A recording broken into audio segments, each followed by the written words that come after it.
আমরা আর্টিকেল কোথায় খুঁজবো? দেখুন, আমরা আর্টিকেল খুঁজতে পারি দুই জায়গায়, মানে দুই জায়গায় বলতে আমরা যে কোনো কিছু খুঁজি কোথায়? গুগলে। আমি হয়তো আর্লি ম্যারেজ নিয়ে কাজ করব, আমি তো সাস্টেনেবল ডেভেলপমেন্ট নিয়ে কাজ করব, আমি হয়তো এআই নিয়ে কাজ করব। তো যেটা নিয়ে আমরা কাজ করি না কেন, আমরা গুগলে গিয়ে খুঁজতে পারি। মানে আমরা যা আর যে যে আর্টিকেল আমাদের দরকার। এখন গুগলের সমস্যা হচ্ছে, গুগলে সব কিছু থাকে। গুগলে আপনি যদি আর্লি ম্যারেজ লিখে সার্চ করেন, সে আর্লি ম্যারেজ বিষয়ক মুভি দেখাবে, আর্লি ম্যারেজ বিষয়ক ছবি দেখাবে, সব দেখাবে। কিন্তু আমাদের দরকার টু দা পয়েন্টে, মানে আমাদের মূলত দরকার হচ্ছে আর্লি ম্যারেজ রিলেটেড রিসার্চের ডকুমেন্ট গুলা। তো রিসার্চের ডকুমেন্ট গুলা পেতে হলে, আবারও বলছি, রিসার্চের ডকুমেন্ট গুলা পেতে হলে আপনার এমন জায়গায় যাওয়া লাগবে যেখানে শুধু রিসার্চের ডকুমেন্ট গুলাই পাওয়া যায়। তো গুগলের এই রিসার্চের যে প্রোডাক্ট, মানে গুগলের রিসার্চের যে প্রোডাক্ট, এই প্রোডাক্টের নাম হচ্ছে গুগল স্কলার। যদি গুগল স্কলার লিখে সার্চ করেন, এই যে আমি গুগলে যাচ্ছি, আমি যে একটা ট্যাবে আমি গুগলে যাচ্ছি, তারপর যদি গুগল স্কলারে ঢুকেন, তো এটা এমন একটা জায়গা যেখানে শুধুমাত্র রিসার্চই পাওয়া যায়। যেমন গুগল ছবিতে আমরা ছবি রাখি, গুগল ফাইলে আমরা ফাইল রাখি, গুগল ড্রাইভে আমরা ফাইল রাখি, গুগল ফটোতে ফটো রাখি, ঠিক তেমনই গুগলেরই প্রোডাক্ট যেটা রিসার্চ নিয়ে কাজ করে। এখন এখানে গিয়ে যে আপনি কোনো একটা কিওয়ার্ড লিখে সার্চ করেন, যেমন আমি হয়তো কাজ করব ধরেন স্মার্ট সিটি এবং আরবান প্ল্যানিং নিয়ে আমি কাজ করব, আমি এটা লিখে যদি সার্চ করি, এখানে লাখ লাখ বা হাজার হাজার আর্টিকেল আমাকে দেখাবে। শুধু এই টপিক না, দুনিয়ার যে কোনো টপিকে যদি আমি সার্চ করি গুগল স্কলারে গিয়ে, সে আমাকে হিউজ ডকুমেন্ট দেখাবে। কারণ এটা হচ্ছে যে সবচেয়ে বড় জায়গা যেখানে আমরা আর্টিকেল সার্চ করতে পারি। তার নামটা কি? নামটা হলো গুগল স্কলার। নামটা হলো গুগল স্কলার। ওকে, এটার আরো অনেক কাজ আছে, আমরা সময়ের সাথে সাথে এটা দেখাবো। তার মানে গুগল স্কলারে গিয়ে সার্চ করা বেটার গুগলের চাইতে, কারণ এখানে রিসার্চের বুকস বা রিসার্চ আর্টিকেল গুলা দেখাবে। বলতে পারেন ভাই কেন আর কোনো ওয়েবসাইট নেই? আছে, আর একটা ওয়েবসাইটের নাম আছে, নাম হলো শাইলিট। সায়েন্টিফিক লিটারেচারের সংক্ষিপ্ত রূপ হলো শাইলিট। শাইলিট.com এ ঢুকবেন। এটাও গুগল স্কলারের মতো একটা বড় ওয়েবসাইট। এখানে দুনিয়ার কোটি কোটি আর্টিকেল পাওয়া যাবে। এখানে গিয়ে আমাদের একই কাজ। যেমন আমি যদি সেম জিনিসটা ধরেন, আমি যদি সেম সেম সার্চটা, এই যে আমি এটা কপি করলাম, আমি এটা কপি করে একটু আপনাদের স্ক্রিনে হয়তো 2-4 সেকেন্ড পরে দেখাইতে পারে, বিশেষ করে যারা অ্যান্ড্রয়েড সেট ইউজ করতেছেন বা পুরান ভার্সন, পরে দেখাবে, কিন্তু মিলাই নিলে হবে। দেখুন, আমি শাইলিট ওয়েবসাইটে গেলাম। শাইলিট ওয়েবসাইটে গিয়ে এই যে আমি সার্চ করলাম, আমাকে এই টপিকে 929টা পেপার দেখাচ্ছে, পেপার বা ডকুমেন্ট দেখাচ্ছে। তাহলে শাইলিটও একটা বড় ওয়েবসাইট যেখানে গিয়ে আমরা চাইলে সার্চ করতে পারি, যেখানে গিয়ে আমরা চাইলে সার্চ করতে পারি। হ্যাঁ, আচ্ছা। তো আরো আছে একটা ওয়েবসাইট হচ্ছে লেন্স। আমি নামগুলা কিন্তু শিটে দেওয়া আছে, সো এটা আপনাদের মুখস্থ করা লাগবে না। এগুলো হচ্ছে বড় ওয়েবসাইট যেখানে সব বিষয়ের কোটি কোটি ডকুমেন্ট পাওয়া যায়। খুব বড় ওয়েবসাইট, ঠিক আছে? এই যে লেন্সের ওয়েবসাইটে গিয়ে এখানে লেখা আছে স্কলারলি ওয়ার্কস, এই স্কলারলি ওয়ার্কসে যাবেন। গিয়ে আপনি যে বিষয় নিয়ে কাজ করতে চান সেই বিষয়ের টাইটেল বা টপিকটা দেবেন। সে আপনাকে হিউজ ডকুমেন্ট দেবে। লেন্সে হয়তো মানে ক্যাপচা ভেরিফাই করা লাগতে পারে, কিন্তু লেন্সও একটা ফ্রি ওয়েবসাইট যেখানে হিউজ ডকুমেন্ট পাওয়া যায়। তাহলে আমরা তিনটা ওয়েবসাইটের নাম জানতেছি, যেই ওয়েবসাইট গুলোতে আমরা কোটি কোটি ডকুমেন্ট পাবো এবং যে কোনো সাবজেক্টে সবাই বেনিফিটেড হবে। এবং আমি নিজেও কিন্তু গুগল স্কলার থেকে অনেক বেনিফিটেড হই। এখন সমস্যা হলো যে এই তিনটা ওয়েবসাইটে দুনিয়ার সব ভালো আর্টিকেল, নর্মাল আর্টিকেল, ভুয়া আর্টিকেল সব আছে। মানে এই তিনটা ওয়েবসাইটে দুনিয়ার সব টাইপের আর্টিকেল পাওয়া যায়। ফলে গুগল স্কলারে ধরেন হয়তো মনে করেন 50% আর্টিকেল ভালো, আবার 40% আর্টিকেল আছে ভুয়া, আবার 10% আর্টিকেল আছে নর্মাল। ভুয়া কি নর্মাল কি আগামী ক্লাসে শিখবেন। মানে আমি বলতে চাচ্ছি যে গুগল স্কলার সবচেয়ে বড় জায়গা, বা শাইলিট বা লেন্স অনেক বড় জায়গা, কিন্তু এখানে ভালো মন্দের অনেক মিশ্রণ রয়েছে, ভালো মন্দের অনেক মিশ্রণ রয়েছে। ফলে নতুন গবেষকরা এখান থেকে আর্টিকেল চুজ করলে অনেক সময় বিপদে পড়লেও পড়তে পারে। এই জন্য আমরা বৈশিষ্ট্যটা শিখবো একটু পরে, ভালো কিভাবে চিনবো। এর বাইরেও আছে, এর বাইরে যে কোনো ওয়েবসাইট না আছে, যেমন রিসার্চ গেট নামক একটা ওয়েবসাইট আছে, আপনার নাম শুনছেন, রিসার্চ গেট। রিসার্চারদের আইডি ওখানে খোলা যায়। তো আপনি চাইলে নিজেই আইডি খুলে নিজের একাডেমিক অ্যাসাইনমেন্টও সেখানে আপলোড করতে পারবেন। তাহলে আপনারাই বলুন যে রিসার্চ গেট কতটা রিলায়েবল, যেখানে যে কোনো কেউ যে কোনো ডকুমেন্ট আপলোড করতে পারে, সেটা কি খুব বেশি রিলায়েবল? সেখানে তো ভালো আর্টিকেলও থাকবে, মন্দ আর্টিকেলও থাকবে। আরেকটা ওয়েবসাইট আছে একাডেমিয়া, একাডেমিয়া.com। ওখানেও কিন্তু ভালো মন্দ সব কোয়ালিটির আছে। ফলে এগুলো হচ্ছে বড় ওয়েবসাইট, শিটে নাম আছে, বড় ওয়েবসাইট কিন্তু এগুলোর উপর আমরা 100% রিলাই করবো না, কারণ এগুলো হচ্ছে যে আমি গত ব্যাচে বলছি যে ঢাকার গুলিস্তানে যারা গেছেন আপনারা দেখবেন যে ওখানে মানে চোরাই জুতা বিক্রি হয়। আরো 100 হাত সামনে দেখবেন আবার অ্যাপেক্সের শোরুমও আছে, বাটার শোরুমও কিন্তু আছে। সো গুগল স্কলার হচ্ছে এমন জায়গা যেখানে একই সাথে ভালো খারাপ সব ধরনের মিশ্রণ আছে। এখান থেকে আমাদের ভালোটা বাছাই করতে হবে যেন আমরা আস্তে আস্তে বৈশিষ্ট্যগুলো শিখবো। সো আমরা কিছু নাম জানলাম, কিছু আমরা নাম জানলাম যেখানে গিয়ে আমরা ভালো ভালো আর্টিকেলের খোঁজ পাইতে পারি। ঠিক আছে, ওকে। এখন অনেকে প্রশ্ন করতে পারেন ভাই, এমন কি কোনো ওয়েবসাইট আছে যে ওয়েবসাইটে অনেক আর্টিকেল আছে, আবার এট দ্য সেম টাইম ওয়েবসাইটটাও অনেক ভালো, মানে ওখানে শুধু ভালো আর্টিকেলে আছে, নর্মাল আর্টিকেল ওখানে নাই, এমন কোনো ওয়েবসাইট আছে কিনা? উত্তর হচ্ছে আছে। এমন ওয়েবসাইটও আছে। সবগুলা নাম কিন্তু শিটে লেখা আছে, আগে বলতেছি। কারো প্রশ্ন থাকলে চ্যাট বক্সে করে রাখুন, আমি টাইম টাইম রিপ্লাই করব। প্রথম দিকের ক্লাসগুলোতে আমরা ক্লাস চলাকালীন সময় প্রশ্ন একটু কম নেই, কারণ প্রথম দিকের ক্লাসগুলোতে অনেক স্ক্যাটার্ড প্রশ্ন আসে।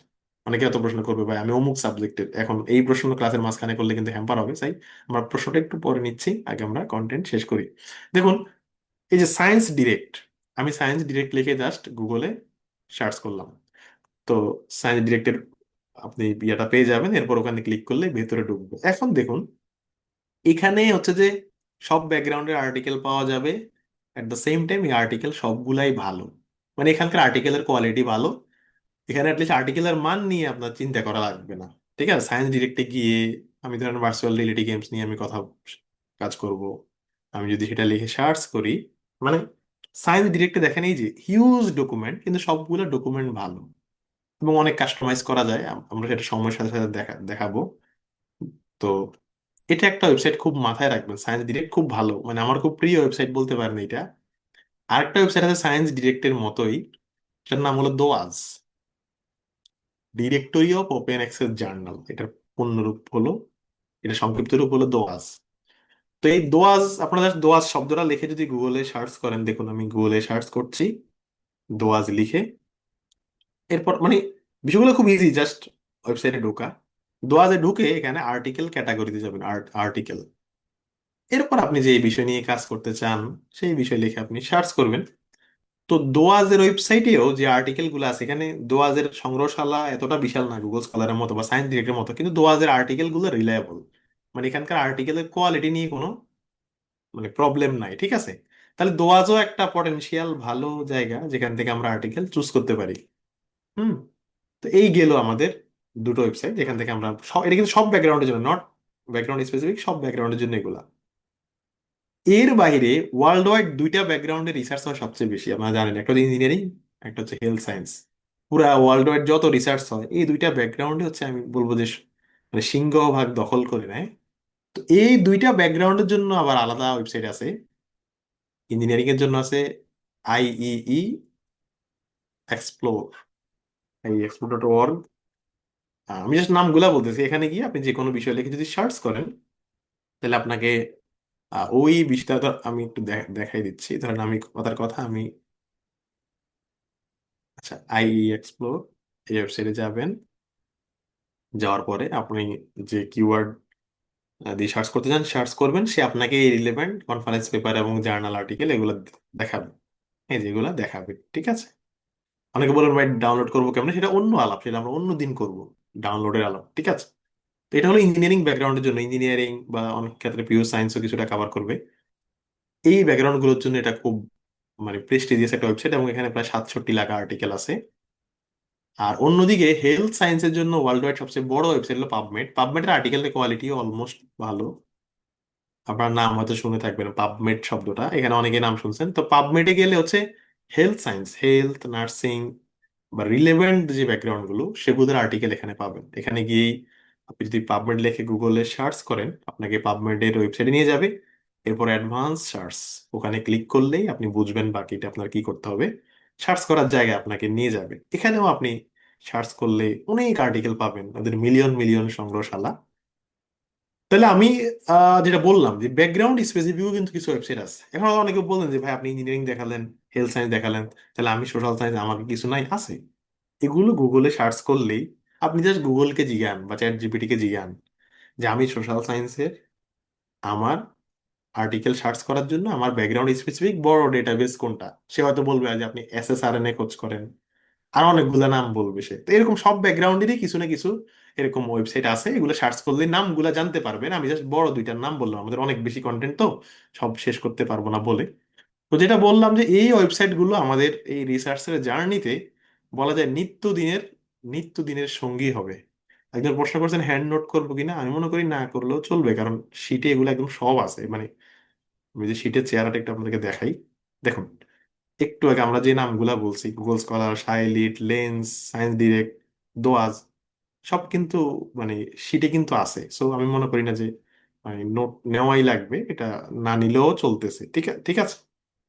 আচ্ছা, তো এই জায়গাগুলোতে গিয়ে আমরা আর্টিকেল সার্চ করবো, আর্টিকেল সার্চ করার জায়গাগুলা। এর বাইরে নিশ্চয়ই আরো আরো জায়গা আছে, আমি বড়গুলোর নাম বললাম। আচ্ছা, আমরা যেটা বললাম যে আমরা চাইলে গুলিস্তানে গিয়ে সার্চ করতে পারি, এখানে ভালো মন্দ সব কোয়ালিটি আছে। আচ্ছা, এখন অনেকে বলতে পারেন যে ভাই, এরকম কি জায়গা আছে যেখানে শুধুমাত্র, কথার কথা, শুধু জুতা পাওয়া যায়, যেখানে শুধুমাত্র মোজা পাওয়া যায়? হ্যাঁ, এরকমও দোকান আছে। রিসার্চের ক্ষেত্রে এরকম যে, একটু বুঝেন, কিছু শব্দ আমাদের খুব ভালো করে বুঝতে হবে যারা এখানে নতুন। আর্টিকেল, জার্নাল এবং পাবলিশার, এই তিনটা শব্দ আমাদের বুঝতে হবে। আর্টিকেল, জার্নাল, পাবলিশার, এই তিনটা শব্দ আমাদের বুঝতে হবে। তিনটা শব্দ কি? আচ্ছা, আমি আমার একটা আর্টিকেল দিয়ে দেখাই, তাহলে বিষয়টা ক্লিয়ার হবে। ধরুন আমার লাস্ট যে আর্টিকেলটা, সেটা দিয়েই দেখাই আপনাদেরকে। আচ্ছা, স্ক্রিনে আপনারা এই যে এখন একটা আর্টিকেল দেখতে পাবেন। আচ্ছা, আমরা এখন তিনটা জিনিস শিখবো: আর্টিকেল, জার্নাল, পাবলিশার। আমরা যেটা পাবলিশ করি এখানে সবাই, সেটা হচ্ছে আর্টিকেল। মানে আমরা পাবলিশ করি, আর্টিকেল পাবলিশ করি। আর্টিকেল কোথায় পাবলিশ করি? আমরা আর্টিকেল পাবলিশ করি জার্নালে। আমরা আর্টিকেল পাবলিশ করি জার্নালে। আর জার্নাল গুলা সাধারণত একটা কোম্পানির আন্ডারে থাকে। একটা কোম্পানির আন্ডারে থাকে, যেমন ধরেন আমরা পড়াশোনা করি কোথায়? ডিপার্টমেন্টে। আর ডিপার্টমেন্ট গুলো সাধারণত বিভিন্ন ইউনিভার্সিটির আন্ডারে থাকে। এই ইউনিভার্সিটিতে হয়তো 50টা ডিপার্টমেন্ট থাকতে পারে। মানে ধরুন আমরা যদি আমাদের কথা চিন্তা করি, আমরা হলাম আর্টিকেল, আর আমরা পড়ি কোথায়? ডিপার্টমেন্টে। ডিপার্টমেন্ট হচ্ছে মনে করেন জার্নাল। আর এই অনেকগুলো ডিপার্টমেন্ট থাকে এক একটা ভার্সিটির আন্ডারে। ঠিক তেমনি আমরা আর্টিকেল পাবলিশ করি জার্নালে, জার্নাল গুলা থাকে সাধারণত পাবলিশারদের আন্ডারে। এখন ওয়ার্ল্ড ওয়াইড আমি যদি র্যাঙ্কিং দেখাই, বা আপনারা গুগলে সার্চ করলেও পাবেন, গুগলে সার্চ করলেও পাবেন, আমি দেখাচ্ছি, স্ক্রিনে হয়তো এখন দেখতে পাবেন। ওয়ার্ল্ড ওয়াইড অনেকগুলো বড় বড় পাবলিশার আছে যারা পাবলিশিং ইন্ডাস্ট্রির খুব বড় নাম। যেমন ধরেন বাংলাদেশে আমরা কোনো একটা প্রোডাক্ট কিনতে গেলেই দেখি যে এটা হয় প্রাণের, অথবা এটা স্কয়ারের, মানে এরকম কিছু কোম্পানি আছে যে বেশিরভাগ প্রোডাক্টই হচ্ছে তাদের। তারা এমনি ভালো কোম্পানি, তাদের প্রোডাক্ট কোয়ালিটি ভালো, বা ইউনিলিভার, কিন্তু বেশিরভাগ কোম্পানি তাদের। ঠিক তেমনি রিসার্চের জগতে যখন আপনি ঢুকবেন, আপনি দেখবেন যে কোনো আর্টিকেল পড়তে গেলে, পাবলিশ করতে গেলে খুব কমন কিছু নাম আছে। এরা হলো পাবলিশার, এরা হলো মার্কেটে সবচেয়ে বড় প্লেয়ার বলা যায়। তো ওয়ার্ল্ড ওয়াইড সবচেয়ে সেরা পাবলিশার গুলোর নাম এখানে দেওয়া আছে: এলসবিআর, স্প্রিনজার, উইলি, এমডিপিআই, টেলর ফ্রান্সিস, অনেকগুলা পাবলিশারের নাম এখানে দেওয়া আছে। কারো রেপুটেশন বেশি, কারো একটু কম, কিন্তু মানে খুব এগুলো হচ্ছে টপ পাবলিশার। যেমন আমার নিজের যতগুলা আর্টিকেল আছে, সবগুলাই হয় এলসবিআরে, অথবা স্প্রিনজারে, অথবা উইলিতে, অথবা টেলর ফ্রান্সিস।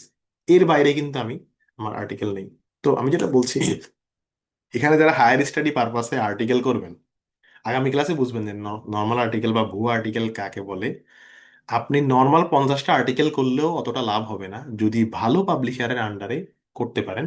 আর আমরা এগুলো এখন এখন শেখাচ্ছি যে জন্য, আমরা যেই আর্টিকেল থেকে তথ্য নেব, সেই আর্টিকেলটা যেন এদের এই যে স্ক্রিনে যে ভালো ভালো পাবলিশার গুলার নাম দেখতে পাচ্ছেন, সেই আর্টিকেলটা যেন যেই জার্নালের হয়, সেই জার্নালটা যেন এদের কারো না কারো জার্নাল হয়। বুঝতে পারছেন? মানে এদের জার্নালগুলো, যেমন এলসবিআর এর জার্নাল আছে 3,000, খেয়াল করুন। এলসবিআর এর 3,000 জার্নাল আছে, হিউজ। কিন্তু দেখেন এলসবিআর এর, এই যে এলসবিআর এর 3,000 জার্নাল, স্প্রিনজার এর 3,000 জার্নাল, উইলির 1872টা জার্নাল। আচ্ছা, অনেক কথা প্রশ্ন করবে, ফ্রি থেকে কেমনে পাবলিশ করবে, এই আলোচনাগুলো হবে। এদের বেশিরভাগ জার্নালেই আমরা বাংলাদেশ থেকে ফ্রিতে পাবলিশ করতে পারবো। আমার কোনো আর্টিকেল পাবলিশ করতে টাকা লাগে নাই। আমাদের ব্যাচের শিক্ষার্থী যারা আমাদের হেল্প নিয়ে আর্টিকেল পাবলিশ করেছে, কারো কিন্তু টাকা লাগে না। সেটা ভিন্ন হিসাব, অন্য ক্লাসের আলোচনা। ওকে। আবার এমডিবিআই তে পাবলিশ করতে টাকা লাগে মোস্ট বেশিরভাগ ক্ষেত্রেই, এটা অন্য কেস। তো যেটা বললাম, যে স্ক্রিনে আপনারা যেটা দেখতে পাচ্ছেন, স্ক্রিনে যেটা দেখতে পাচ্ছেন স্ক্রিনে যেটা দেখতে পাচ্ছেন সেটা হলো যে বড় বড় পাবলিশার গুলার এত হাজার হাজার জার্নাল আছে। আর এই জার্নাল গুলার মধ্যে লাখ লাখ আর্টিকেল পাবলিশ হয়। যেমন যে আমরা খেয়াল করি যে 2025 সালে, 2025 সালে এলসবিআর এর 3080টা জার্নালে প্রায় 10 লাখ আর্টিকেল পাবলিশ হয়েছে। তো বুঝতে পারতেছেন যে এটা পাবলিকেশন ইন্ডাস্ট্রির কত বড় জায়গা জুড়ে জুড়ে আছে। তো এই কথাগুলো এই জন্য বলছি যে এদের আবার নিজেদের ওয়েবসাইট আছে। মনে মনে করেন এটা হলো বাটা, এটা হলো অ্যাপেক্স, এরকম এটা সবাই এক একটা ব্র্যান্ড। তো এদের আবার নিজেদের ওয়েবসাইটে গেলে এদের আর্টিকেল গুলা পাবেন, এবং অবশ্যই ভালো, এগুলাও ভালো ভালো আর্টিকেল। যেমন একটা হচ্ছে আমরা গুগল স্কলার বা সাইলিট সায়েন্স ডিরেক্টে আমরা তো সবারটা একসাথে পাই। আর যদি এদের নিজেদের ওয়েবসাইটে যাই, যেমন ধরেন কথার কথা ফ্রন্টায়ার হচ্ছে একটা, এই যে ফ্রন্টায়ার হচ্ছে একটা পাবলিশার। আমি যদি এখন গুগলে যাই, দেখেন, সরি, খেয়াল করেন, আমি যদি এখন গুগলে যাই, সরি সরি, আমি আবার স্ক্রিন শেয়ার করছি। আমি যদি এখন গুগলে যাই এবং গুগলে গিয়ে ফ্রন্টায়ার শব্দটা দেখি, ফ্রন্টায়ার, ঠিক আছে, ফ্রন্টায়ার জার্নাল বা ফ্রন্টায়ার শব্দটা দেবে লিখি, তো ফ্রন্টায়ারের ওয়েবসাইটে আমি পাবো। ফ্রন্টায়ার হচ্ছে একটা পাবলিশার, এদের অধীনে শত শত জার্নাল আছে। এই যে আমি গুগলে গিয়ে ফ্রন্টায়ারের ওয়েবসাইটে গেলাম, ওরা দেখাবে যে ওদের কত জার্নাল আছে। এরপর আমি এই যে ফ্রন্টায়ারের অল আর্টিকেলে যদি ক্লিক করি, তাহলে ফ্রন্টায়ারের আর্টিকেল গুলো আমি এখানে দেখতে পাচ্ছি। এরকম সবগুলা পাবলিশারের নিজেদের আলাদা আলাদা ওয়েবসাইট আছে যেখানে ওদের আর্টিকেল গুলো দেখতে পাওয়া যায়। তা আমরা যারা আর্টিকেল খুঁজবো, তারা চাইলে এরকম পাবলিশারের ওয়েবসাইটে গিয়েও খুঁজতে পারি। মানে এটা যার যার ইচ্ছা, যার যার রুচি, আমি বলবো। ঠিক আছে, মানে আপনার ইচ্ছা, আপনি কোথায় গিয়ে খুঁজবেন এটা একান্ত আপনার ইচ্ছা। যেমন আমার ক্ষেত্রে আমি একটা কৌশল অবলম্বন করি, সেটা আপনাদেরকে বলি। আর্টিকেল আমরা অনেকভাবেই সার্চ করি। যেমন আমি হয়তো গবেষণা করব, দেখেন, artificial intelligence in business decision making, কথার কথা আমি এটা নিয়ে কাজ করব। Artificial intelligence in business decision making, এটা হচ্ছে আমার গবেষণার এরিয়া। আমি করি কি, আমি যদি কখনো গুগলে সার্চ করি, মানে ধরেন আমি কথার কথা কোথাও গিয়ে সার্চ করবো না, গুগলে সার্চ করব। আমি করি কি, গুগলে গিয়ে সার্চ করার সময় পাবলিশারের নামটা লিখে দেই, স্প্রিনজার বা উইলি এরকম। তখন আমি দেখতে পাই যে এই বিষয়ক স্প্রিনজারে কি কি আর্টিকেল আছে। দেখেন এই যে স্প্রিনজারের অলরেডি আর্টিকেল গুলো পাচ্ছি। আবার উইলি যদি শব্দটা আমি লিখে লিখে দিতাম, তাহলে উইলির আর্টিকেল গুলো সে আমাকে প্রথম পাতায় দেখাইতো। এটা হলো, এখানে যারা সবচেয়ে দুর্বল তারা এই প্রসেসটা অবলম্বন করতে পারেন। আপনি চাইলে পাবলিশারের নামটা সার্চ কিওয়ার্ডের সাথে জুড়ে দিয়েও সার্চ করতে পারেন। ঠিক আছে, তাহলে আমরা এটা ক্লিয়ার কিনা, আমি গত ব্যাচে বোঝানোর জন্য বলছি যে পাবলিশার হলো দাদা, জার্নাল হলো বাবা, আর আর্টিকেল হলো বাচ্চা বাচ্চা কাচ্চা। ঠিক আছে, ঠিক আছে। সো মূল কন্ট্রোলটা হচ্ছে পাবলিশারদের হাতে, এবং টপ পাবলিশারে আপনি আর্টিকেল পাবলিশ করতেছেন মানে আপনার হায়ার স্টাডি বা স্কলারশিপ একটা বড় একটা ইম্প্যাক্ট পড়ার কথা। মানে ওরা হচ্ছে পাবলিশার দেখে বা জার্নাল দেখে যে এটা কতটা ভালো। ঠিক আছে, ওকে। সো আশা করি বিষয়টা বুঝতে পারলাম। আচ্ছা, একটু চ্যাট বক্সে জানাবেন যে স্ক্রিন শেয়ার গুলো আপনারা ঠিক মতো দেখতে পাচ্ছিলেন কিনা। প্রথম ব্যাচে একটু সবাই বলছে যে ভাই দেরিতে আসতেছে, যদিও জুমের এটা দেরিতেই আসে, কিন্তু আমার এই ব্যাচে আমি আরেকটা মোবাইল দিয়ে ওপেন করে রাখতে রাখছি। So আমার মনে হয় এখন আপনারা টাইম টু টাইম স্ক্রিন শেয়ারটা দেখতেছেন, বা কারো নিজেদের নেট কানেকশন বা মোবাইলের কারণে দেরি হলেও অ্যাটলিস্ট বুঝতেছেন, আশা আশা করতেছি। কেমন? ওকে, খুব সহজ বিষয়গুলোতে আমরা আছি। তো যেটা বললাম যে এটা হচ্ছে আমরা কোথায় গিয়ে আর্টিকেল খুঁজবো, এই হচ্ছে বিষয়। এখন এগুলো খুব বলা যায় এগুলা আগের টেকনিক। আমরা কোথায় গিয়ে খুঁজবো এইটার আরেকটা বিষয় আছে, সহজ জিনিস, সেটা হলো, যেটা আমি বর্তমানে সবাইকে এই টেকনিকটা অবলম্বন করতে বলি। ধরুন আপনি গুগল স্কলারে গিয়ে খুঁজতেছেন, আপনি গুগল স্কলারে গিয়ে আর্টিকেল খুঁজতেছেন কোন একটা বিষয়ে, লেটস সে আপনি smart city and sustainable progress নিয়ে কাজ করতেছেন। ঠিক আছে, আচ্ছা, আমি গুগল স্কলারে গিয়ে এটা সার্চ করলাম। অনেকেই আছেন যে ভাই আমি তো আর্টিকেল খুঁজে পাই না, মানে খুব কান্নাকাটি। তো আপনারা যেটা করবেন, প্রথমত গুগল স্কলারে যাবেন। গুগল স্কলারে গিয়ে দেখবেন যে কোন আর্টিকেলটা ভালো পাবলিশার, যেমন এলসবিআর পাবলিশার, আবার তুলনামূলক নতুন, দেখেন 2022 সালের আর্টিকেল। এই আর্টিকেলের নিচে লেখা আছে সাইটেড বাই 11। সাইটেশন মানে কি আমরা একটু পরে বলতেছি। সাইটেড বাই 11 মানে হলো এক কথায় 11টা আর্টিকেল এই আর্টিকেল থেকে তথ্য নিছে। মানে স্ক্রিনে যে আর্টিকেলটা দেখতে পাচ্ছেন, স্ক্রিনে যে আর্টিকেলটা দেখতে পাচ্ছেন, আমি একটু মানে লিখে দেই, স্ক্রিনে যে আর্টিকেলটা দেখতে পাচ্ছেন, এই যে এই আর্টিকেলটা, আর এখানে নিচে লেখা আছে কি 11, 11। তো 11টা আর্টিকেল এই স্ক্রিনের আর্টিকেল থেকে তথ্য নিছে। এবার আপনারাই বলুন, যেই 11টা আর্টিকেল এই আর্টিকেল থেকে তথ্য নিছে, সেই 11টা আর্টিকেলও তো এই ব্যাকগ্রাউন্ডেরই আর্টিকেল, তাই না? বা এই টপিকেরই আর্টিকেল, তাই না? আপনারা কি আমার কথা বুঝতেছেন? বা উপরের যে আর্টিকেলের নামের সাথে লেখা আছে 491, তাইলে এই 491টা আর্টিকেলও তো এই রিলেভেন্ট বলেই তো এর কাছ থেকে তথ্য নিছে, তাই তাই না? আপনারা কি আমার কথা বুঝতেছেন? আপনি নবাব সিরাজউদ্দৌলা নিয়ে যদি বই পড়তে যান, সেখানে যদি দেখেন যে আরো 20টা আর্টিকেল থেকে তথ্য নেওয়া হয়েছে, সেই 20টা আর্টিকেল রিলেভেন্ট বলেই তো নিছে। এখন যদি আমরা খেয়াল করেন, আমি অবশ্য এই ইয়াটা ব্যবহার করতে খুব বেশি অভ্যস্ত না, খেয়াল করি এখন যদি আমরা এই সাইটেড বাই 11 এটাতে ক্লিক করি, সাইটেড বাই 11, হ্যাঁ, এই সাইটেড বাই 11-এ যদি আমরা ক্লিক করি, তাহলে দেখেন এখন আমরা এই 11টা আর্টিকেল পাচ্ছি। সাইটেড বাই 11-এ আমরা ক্লিক করে এই 11টা আর্টিকেল কিন্তু পাচ্ছি, যেই 11টা আর্টিকেল এর কাছ থেকে তথ্য নিই, তার তার তার মানে কি? তার মানে এই যে সাইটেড বাই, হ্যাঁ, এই, আচ্ছা আমি এটাকে কেটে দিই। আচ্ছা, খেয়াল খেয়াল করেন, এই যে 11টা আর্টিকেল, এই 11টা আর্টিকেলও কিন্তু রিলেভেন্ট আর্টিকেল, ফলে আর্টিকেল আপনি এখানে গিয়েও খুঁজতে পারেন। ঠিক আছে। এই ক্ষেত্রে আমি একটা টেকনিক বলবো, আপনারা প্রথমে গুগল স্কলারে কোনো বিষয়ে সার্চ করবেন। সার্চ করে ডেট কাস্টমাইজ করবেন, ডেট মানে নতুন আর্টিকেল খুঁজবেন। নর্মালি রিসার্চে আমরা গত 5 বছরের আর্টিকেল ব্যবহার করি। যেমন এখানে যারা সাহিত্য আছেন, কলা অনুষদ, আপনাদের পুরাতন আর্টিকেল থেকে তথ্য নিলেও সমস্যা নেই। কিন্তু যারা এখানে ইঞ্জিনিয়ারিং বা বিজনেস, সোশ্যাল সায়েন্স বা মেডিকেল, মানে যারা খুব গ্রোয়িং বিষয়গুলো নিয়ে আমরা গবেষণা করি, তাদের ক্ষেত্রে নতুন আর্টিকেল থেকে তথ্য নেওয়া আমি মনে করি জরুরি। বিগত 5 বছর, বিগত 10 বছর এটা জরুরি। তো আপনারা করবেন কি, গুগল স্কলারে কোনোটা বিষয় নিয়ে সার্চ করে, এরপর এখানে বাম দিকে দেখবেন, এই বাম দিকে ক্লিক করবেন। বাম দিকে ক্লিক করলে একটা প্যানেল আসবে, এরপর লেখা থাকবে অ্যাডভান্স সার্চ। এই অ্যাডভান্স সার্চে গিয়ে আপনি গুগল স্কলারকে বলে দেবেন যে হ্যাঁ, আমি 2023 থেকে 2025-এর আর্টিকেল চাচ্ছি। তার মানে গুগল স্কলার আপনাকে হাবিজাবি সব আর্টিকেল দেখাবে না, সে আপনাকে শুধুমাত্র গত 3 বছরের আর্টিকেল গুলো দেখাবে। গত 3 বছরের আর্টিকেল গুলো দেখাবে।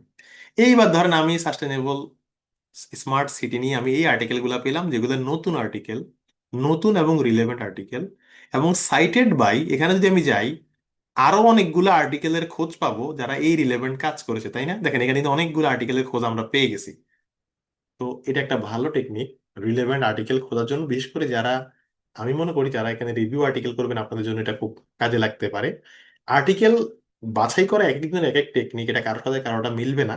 জাস্ট আপনার দরকার বিভিন্ন সোর্স থেকে তথ্য নিয়ে আমরা শিখাবো এই পার্টগুলো। তাহলে আমরা কি বুঝলাম যে আর্টিকেল কোথায় খুঁজবো? এতটুকু কি আমরা ক্লিয়ার কিনা, আর্টিকেল কোথায় খুঁজবো? একটু চ্যাট বক্সে জানাবেন। ওকে, আশা করি পারবেন। যদি একজন বলছেন আবার দেখান, আপনি ভিডিওতে পাবেন, ভিডিওটা এনে দেখলে পারবেন। ওকে, এবার প্রশ্ন হলো আমরা কিভাবে সার্চ করব। মানে কিভাবে সার্চ করলে বেশি ভালো রেজাল্ট আসবে, এগুলো খুব সোজা পড়াশোনা, যেহেতু প্রথম ক্লাস, তাও বলে দিচ্ছি। দেখুন, ডক্টর সামিয়া বলছেন আবার বলেন। সোজা কথা হলো, আপু গুগল স্কলারে কোনো একটা আর্টিকেল সার্চ করার পরে দেখবেন বিভিন্ন আর্টিকেল নিচে লেখা আছে সাইটেড বাই এত। তো ওখানে ক্লিক করলে এই রিলেভেন্ট আরো আর্টিকেল পাবেন, এই আর্টিকেলের সাথে রিলেভেন্ট আরো আর্টিকেল পাবেন সাইটেড বাইতে ক্লিক করলে। ওকে, এবার আমরা অ্যাডভান্স সার্চে যাব, মানে আরো আরো কিভাবে ভালো মতো সার্চ করা যায়। বিষয়টা একটু বুঝুন যে এখন আমরা কথা বলবো সার্চ কিভাবে করব, মানে কিভাবে সার্চ করলে ভালো হয়। এখানে আপনারা অনেকগুলা টাইটেল দেখতে পাচ্ছেন, আমি জাস্ট উদাহরণ দিচ্ছি। ধরুন টাইটেল হচ্ছে e commerce trend and consumer behaviour, A comparative analysis of online shopping platform, ঠিক আছে? দেখুন এটা একটা টাইটেল। আমরা কি সার্চ করার সময় কি পুরো টাইটেল দিয়ে সার্চ করব? না, পুরো টাইটেল দিয়ে সার্চ করলে আমাদেরকে কম ইনফো দেবে। তাহলে আমরা কিওয়ার্ডকে ছোট করে নিয়ে আসবো। এখন কথা হলো কোন কোন কিওয়ার্ড ছোট করবো। এখানে মেইন কিওয়ার্ড কোনটা দেখেন, এখানে মেইন কিওয়ার্ড হলো ই কমার্স, একটা মেইন কিওয়ার্ড এখানে। আর একটা মেইন কিওয়ার্ড হচ্ছে কনজিউমার বিহেভিয়ার, এটা একটা মেইন কিওয়ার্ড। আর একটা হচ্ছে online shopping, online online shopping আর কি, বা অনলাইন প্ল্যাটফর্ম। সোজা কথা বললে অনলাইন প্ল্যাটফর্ম হচ্ছে একটা, বা অনলাইন শপিং প্ল্যাটফর্ম একটা কিওয়ার্ড। এগুলো হচ্ছে মেইন কিওয়ার্ড, আর বাকি শব্দগুলো হলো সাপোর্টিভ শব্দ, সার্চে কিন্তু তাদের কোনো কাজ নাই।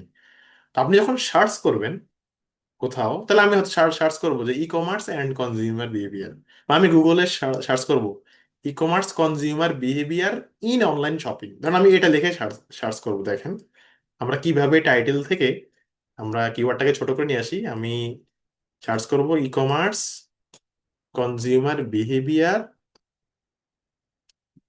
In in online shopping. খেয়াল করুন আমি গুগল স্কলারে যাচ্ছি, আমাদের পুরো টাইটেলটাকে আমি ছোট করে নিছি। তাহলে আপনি বেশি বড় কিওয়ার্ড দিলে অনেক স্ক্যাটার্ড আর্টিকেল দেখাবে, যেগুলা কম রিলেভেন্ট। বরং আপনার প্রয়োজন হচ্ছে মেইন কিওয়ার্ড গুলা দিয়ে সার্চ করা, মেইন কিওয়ার্ড গুলা দিয়ে, ঠিক আছে? এখন মেইন কিওয়ার্ড কি, এটা আর এক বিস্তারিত আলাপ, কাজ করতে করতে বুঝবেন। প্রয়োজনে চ্যাট জিপিটি কে বলতে পারেন যে ভাই আমার এটা হচ্ছে টাইটেল, আমি কি কিওয়ার্ড দিয়ে সার্চ করবো, আমাকে একটু কিছু সাজেশন দাও। এই সাজেশন চ্যাট জিপিটি থেকে নিলে গুণা হবে না, মানে কোনো প্রবলেম নাই। কিন্তু এটা আমরা কমন সেন্স অ্যাপ্লাই করে বুঝি যে আমরা সার্চ কিভাবে করব, এই আর কি। ওকে, এবার আমি যদি সার্চ করি e commerce consumer behaviour in online shopping, দেখবেন আমাকে অনেক আর্টিকেল দেখাবে। আমি যদি ডেট কাস্টমাইজ করি আমাকে নতুন নতুন আর্টিকেল দেখাবে, ঠিক আছে, নতুন নতুন আর্টিকেল দেখাবে। সো যেটা সহজ কথা, সার্চ করার টেকনিক হচ্ছে কিওয়ার্ডটাকে ছোট করে নিয়ে আসা, এটা হচ্ছে এক নাম্বার টেকনিক, কিওয়ার্ডটাকে ছোট করে নিয়ে আসা। দুই নাম্বার হচ্ছে অল্টারনেটিভ কিওয়ার্ড দিয়ে সার্চ করা। অল্টারনেটিভ কিওয়ার্ড কি, যেমন দেখেন এখানে লেখা আছে অনলাইন শপিং, তাহলে আমি এটাকে ই শপিং লিখতে পারি, এরপর সার্চ করতে পারি। আবার অনলাইন শপিং এর জায়গায় ধরেন শপিং রিলেটেড যে ওয়ার্ড গুলা, যারা বিজনেস ফ্যাকাল্টি আপনারা বলতে পারেন শপিং বা মার্কেটিং, আমি জানি না এটা মানে একদম মেইন কিওয়ার্ড কোনগুলা, এগুলো দিয়ে কিন্তু চেঞ্জ করে করে কিন্তু আমরা ই করতে পারবো, মানে নতুন নতুন আর্টিকেল পাবো। ঠিক আছে, যেন আমি আরেকটা আর্টিকেলে যদি উদাহরণ দেই, ধরেন দ্য আইডিয়া অফ হালাল ট্যুরিজম, এটা হচ্ছে আমাদের একটা টপিক। এখন আইডিয়ার জায়গায় আমরা যদি কনসেপ্ট শব্দটা দিই, কনসেপ্ট, তাহলে কিন্তু দ্য কনসেপ্ট অফ হালাল ট্যুরিজম এটা একটা কিওয়ার্ড। আবার হালাল ট্যুরিজমের জায়গায় ধরেন হালাল শব্দের জায়গায় আমরা যদি ইসলামী ট্যুরিজম বা এরকম কিছু কিওয়ার্ড দিয়ে হালালের যেগুলা সাবস্টিটিউট, তাহলে কিন্তু আমরা আরো বেশি বেশি আর্টিকেল পাবো। তাহলে দুই নাম্বার টেকনিক হলো, এগুলো সেটি লেখা আছে, দুই নাম্বার টেকনিক হলো সিনোনাইম দিয়ে সার্চ করা, তাহলে আরো আরো রিলেভেন্ট আর্টিকেল পাওয়া যাবে। তিন নাম্বার টেকনিক হলো এই যে যেটা আমি এখন দেখাচ্ছিলাম, দেখেন যদি আমরা সার্চ করার সময় কিওয়ার্ডের মধ্যে কোটেশন দিয়ে দিই, কোটেশন দেওয়ার অর্থ হলো, প্রথম কথা হলো কোটেশন যদি আপনি না দেন তাহলে আপনাকে রিলেভেন্ট আর্টিকেল দেখাবে। আর কোটেশন দিলে, আমি বললাম যে দ্য আইডিয়া অফ হালাল ট্যুরিজম, কোটেশনের মধ্যে কোটেশন দেওয়ার অর্থ হলো এই ফ্রেজটা এক্সাক্ট যে আর্টিকেল আছে সেই আর্টিকেল আপনাকে দেখাবে। মানে আপনি কোনো একটা বাক্য বা ফ্রেজের মাধ্যমে কোটেশন দেওয়ার অর্থ হলো এক্সাক্ট এইভাবে এই লাইনটা যে আর্টিকেল আছে সেই আর্টিকেলটা আপনাকে দেখাবে। তাহলে যদি আমাদের কখনো এরকম প্রয়োজন হয় যে একদম এই ফ্রেজ যে আর্টিকেল আছে সেই আর্টিকেল আমার চাই, তখন আমরা এরকম কোটেশন দিয়ে সার্চ করব। আর এইটাকেই বলে হচ্ছে যে এক্সাক্ট ফ্রেজ সার্চিং বা কোটেশন সার্চিং, এভাবে বলে। আপনি যেভাবে মনে রাখেন এটা কোনো সমস্যা না, এগুলো শিটে খুব ভালো করে আছে। আমার কথা কি বুঝতে পারতেছেন? মানে কোটেশন দিয়ে সার্চ করলে এক্সাক্ট এই ওয়ার্ডটা যেখানে আছে সে আপনাকে ওইভাবে দেখাবে। তো এটাও আরেকটা টেকনিক, আপনি এই টেকনিকও সার্চ করতে পারেন। তো এখানে শিটে আসলে টেকনিক গুলা কেউ কাউরে শিখাই দেয় না, এগুলো সময়ের সাথে সাথে আপনি নিজেই পারবেন। আরেকটা হলো যে বুলিয়ান অপারেটর। বুলিয়ান অপারেটর একটু বলি, এটা হলো যে কোনো কিওয়ার্ডের মাঝে আমরা যে এন্ড ব্যবহার করি, অর ব্যবহার করি, এগুলোর কিন্তু একটা সিগনিফিকেন্ট তাৎপর্য আছে। ধরেন এন্ড ব্যবহার করার মানে হলো কোন এক, মানে ধরেন আমরা যখন সার্চ করি দুইটা কিওয়ার্ডের মাঝে আমরা যখন এন্ড শব্দটা ব্যবহার করি, তখন আমাদেরকে এমন আর্টিকেল দেয় যে আর্টিকেলে দুইটা জিনিসই আছে। যেমন ধরেন আমি সার্চ সার্চ করলাম, ধরেন ব্যানানা অ্যান্ড এগ, তো সে আমাকে এমন আর্টিকেল দেখবে যে আর্টিকেলের মধ্যে ব্যানানার কথাও আছে, ইগের কথাও আছে, ডিমের কথাও আছে, কলার কথাও আছে, ডিমের কথাও আছে। এন্ড দিয়ে সার্চ করলে আপনাকে এমন আর্টিকেল দিবে যে আর্টিকেলে বোথ কিওয়ার্ড আছে। আর অর দিয়ে সার্চ করলে, অর দিয়ে সার্চ সার্চ করলে সে শুধু ব্যানানা পাইলেও আপনাকে দিয়ে দেবে, শুধু ডিম পাইলেও আপনাকে দিয়ে দেবে, মানে একটা কিওয়ার্ড পাইলেই আপনাকে দিয়ে দেবে। অর্থাৎ এন্ড মানে হলো শুধু কমন, অর মানে হলো কমন এন্ড আনকমন বোথ। আপনারা বলেন তো, এন্ড দিয়ে সার্চ করা ভালো না অর দিয়ে সার্চ করা ভালো, বলেন তো? আচ্ছা, একজন বলছেন ভাই আপনার আর্টিকেলের নামের পাশে Q1 Q2 এটা কি, কেমনে শো করে, এটা আমি বলবো। আচ্ছা, ওয়ার্ড দিয়ে সার্চ করা হলো। ওকে, দেখেন আপাত দৃষ্টিতে মনে হয় অর দিয়ে ভালো, কারণ অর দিয়ে করলে বেশি আর্টিকেল দেখায়, শুধু ডিম পাইলেও নিয়ে নেবে, শুধু কলা পাইলেও নিয়ে নেবে। কিন্তু না, আমরা রিসার্চে আমাদের টু দা পয়েন্টে আর্টিকেল দরকার। এই জন্য রিসার্চের ক্ষেত্রে বেশিরভাগ ক্ষেত্রে আমাদের এন্ড দিয়ে সার্চ করাটা ভালো। এন্ড দিয়ে সার্চ করাটা ভালো। তো এন্ড, অর আর নট, এই তিনটা মিলে আর কি। আহ, এই যে আমাদের এখানে শিট আছে, যে আমরা boolean operator and or not. Not মানে হলো কোনো একটা কিওয়ার্ড আপনি বাদ দিতেছেন, যে বেনানা নট এগ, তাহলে বেনানা রিলেটেড সব দিবে, শুধুমাত্র যেখানে ডিমের কথা আছে ওটা দিবে না। নটের কোনো কাজ নাই। এক কথায় বললে আপনারা এন্ড দিয়ে সার্চ করবেন। যদিও সার্চিং ইঞ্জিনগুলো অনেকভাবে কাজ করে, এটা জাস্ট একটা উদাহরণ দিলাম। যেমন আমরা আগের ব্যাচে দেখাইছি, ধরেন আর্লি ম্যারেজ। এই যে খেয়াল করুন, আমি পাবমেডে গিয়ে সার্চ করতেছি, আমাদের একটা কিওয়ার্ড হলো আর্লি ম্যারেজ। হ্যাঁ, এটাকে আমি এন্ড দিয়ে early marriage and reproductive health, reproductive health, early marriage and reproductive health. এবার আমরা সার্চে যদি ক্লিক করি, সে আমাকে এমন আর্টিকেল দেখাবে যেই আর্টিকেলে আর্লি ম্যারেজের কথা আছে। দেখুন সার্চের রেজাল্ট এখন আপনাদের সামনে দেখাচ্ছে না, এখন আশা করি দেখাচ্ছে।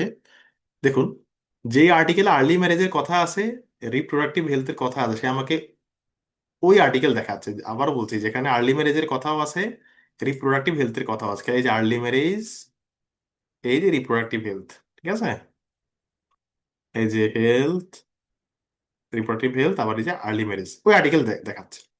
কিন্তু আমি যদি এখন খেয়াল করেন, আমি যদি এখন এখানে অর দিয়ে সার্চ করতাম, অর দিয়ে, আমি যদি এখানে অর দিয়ে সার্চ করতাম, আমি একটু ইয়েগুলো কেটে দিই।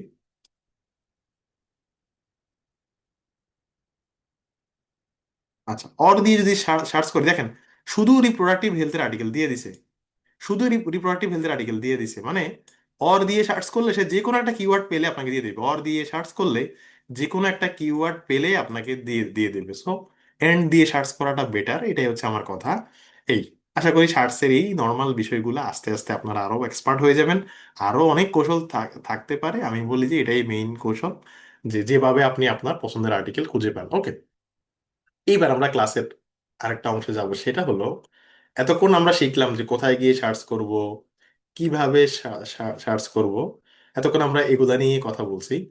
তো এই পর্যায়ে আমরা কথা বলবো যে ভালো আর্টিকেল চিনবো কিভাবে, অর্থাৎ ঠিক কোন কোন বৈশিষ্ট্য থাকলে আমরা একটা আর্টিকেলকে ভালো আর্টিকেল বলবো। এই বিষয়টা নিয়ে আমরা এখন কথা বলবো, ঠিক আছে? মানে একটা আর্টিকেলকে ভালো আর্টিকেল বলবো আমরা কোন বৈশিষ্ট্যের ভিত্তিতে। ওকে, মানে দেখুন, আমরা কিন্তু যেখানেই আর্টিকেল সার্চ করি, হাজার হাজার আর্টিকেল কিন্তু আমাদের সামনে চলে আসতেছে, বলে ওখান থেকে ভালো আর্টিকেল চুজ করাটা জরুরি। বা আমরা যারা গুগল স্কলার, আমাদের জন্য একটা বিশাল খনি, কিন্তু ভালো আর্টিকেলটা তো আমাদের চিনতে হবে, তাই না? প্রথমে খেয়াল রাখবেন, যে কোনো আর্টিকেল থেকে তথ্য নেওয়ার বেলায় প্রথম শর্ত হলো আর্টিকেলটা আপনার সাথে রিলেভেন্ট হইতে হবে।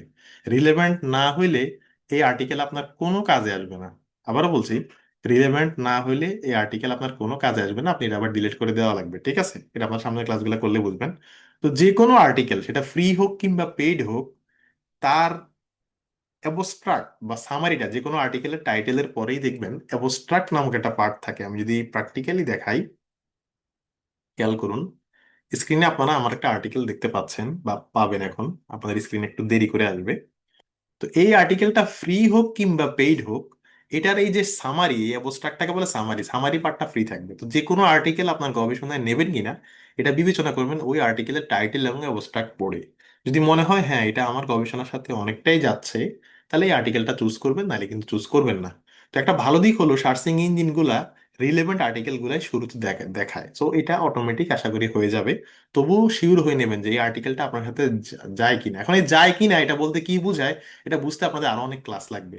এমন কিছু আর্টিকেল দেখে মনে হচ্ছে আমার সাথে যায়, কিন্তু বাস্তবে দেখবেন পরে এই আর্টিকেল থেকে কোনো ইনফো আপনি, মানে আপনার লাগবে না। এটা ক্লাস করতে করতে বুঝবেন যে আমরা আসলে একটা আর্টিকেলে কোন কোন জায়গা থেকে তথ্য নেই। অনেক বিষয় আছে এখানে, কিন্তু আপাতত এতটুকু মনে রাখেন, আর্টিকেলের সামারি পড়ে আমরা ডিসাইড করব এই আর্টিকেলটা থেকে আমরা তথ্য নেব কিনা। এটা হচ্ছে একটা আমাদের ইন্ডিকেটর, ঠিক আছে? 2 নাম্বার ইন্ডিকেটর হচ্ছে আর্টিকেলের পাবলিকেশন ডেট। এটা তো বললাম অলরেডি, নতুন পাবলিকেশন থেকে আমরা তথ্য নেওয়ার চেষ্টা করব।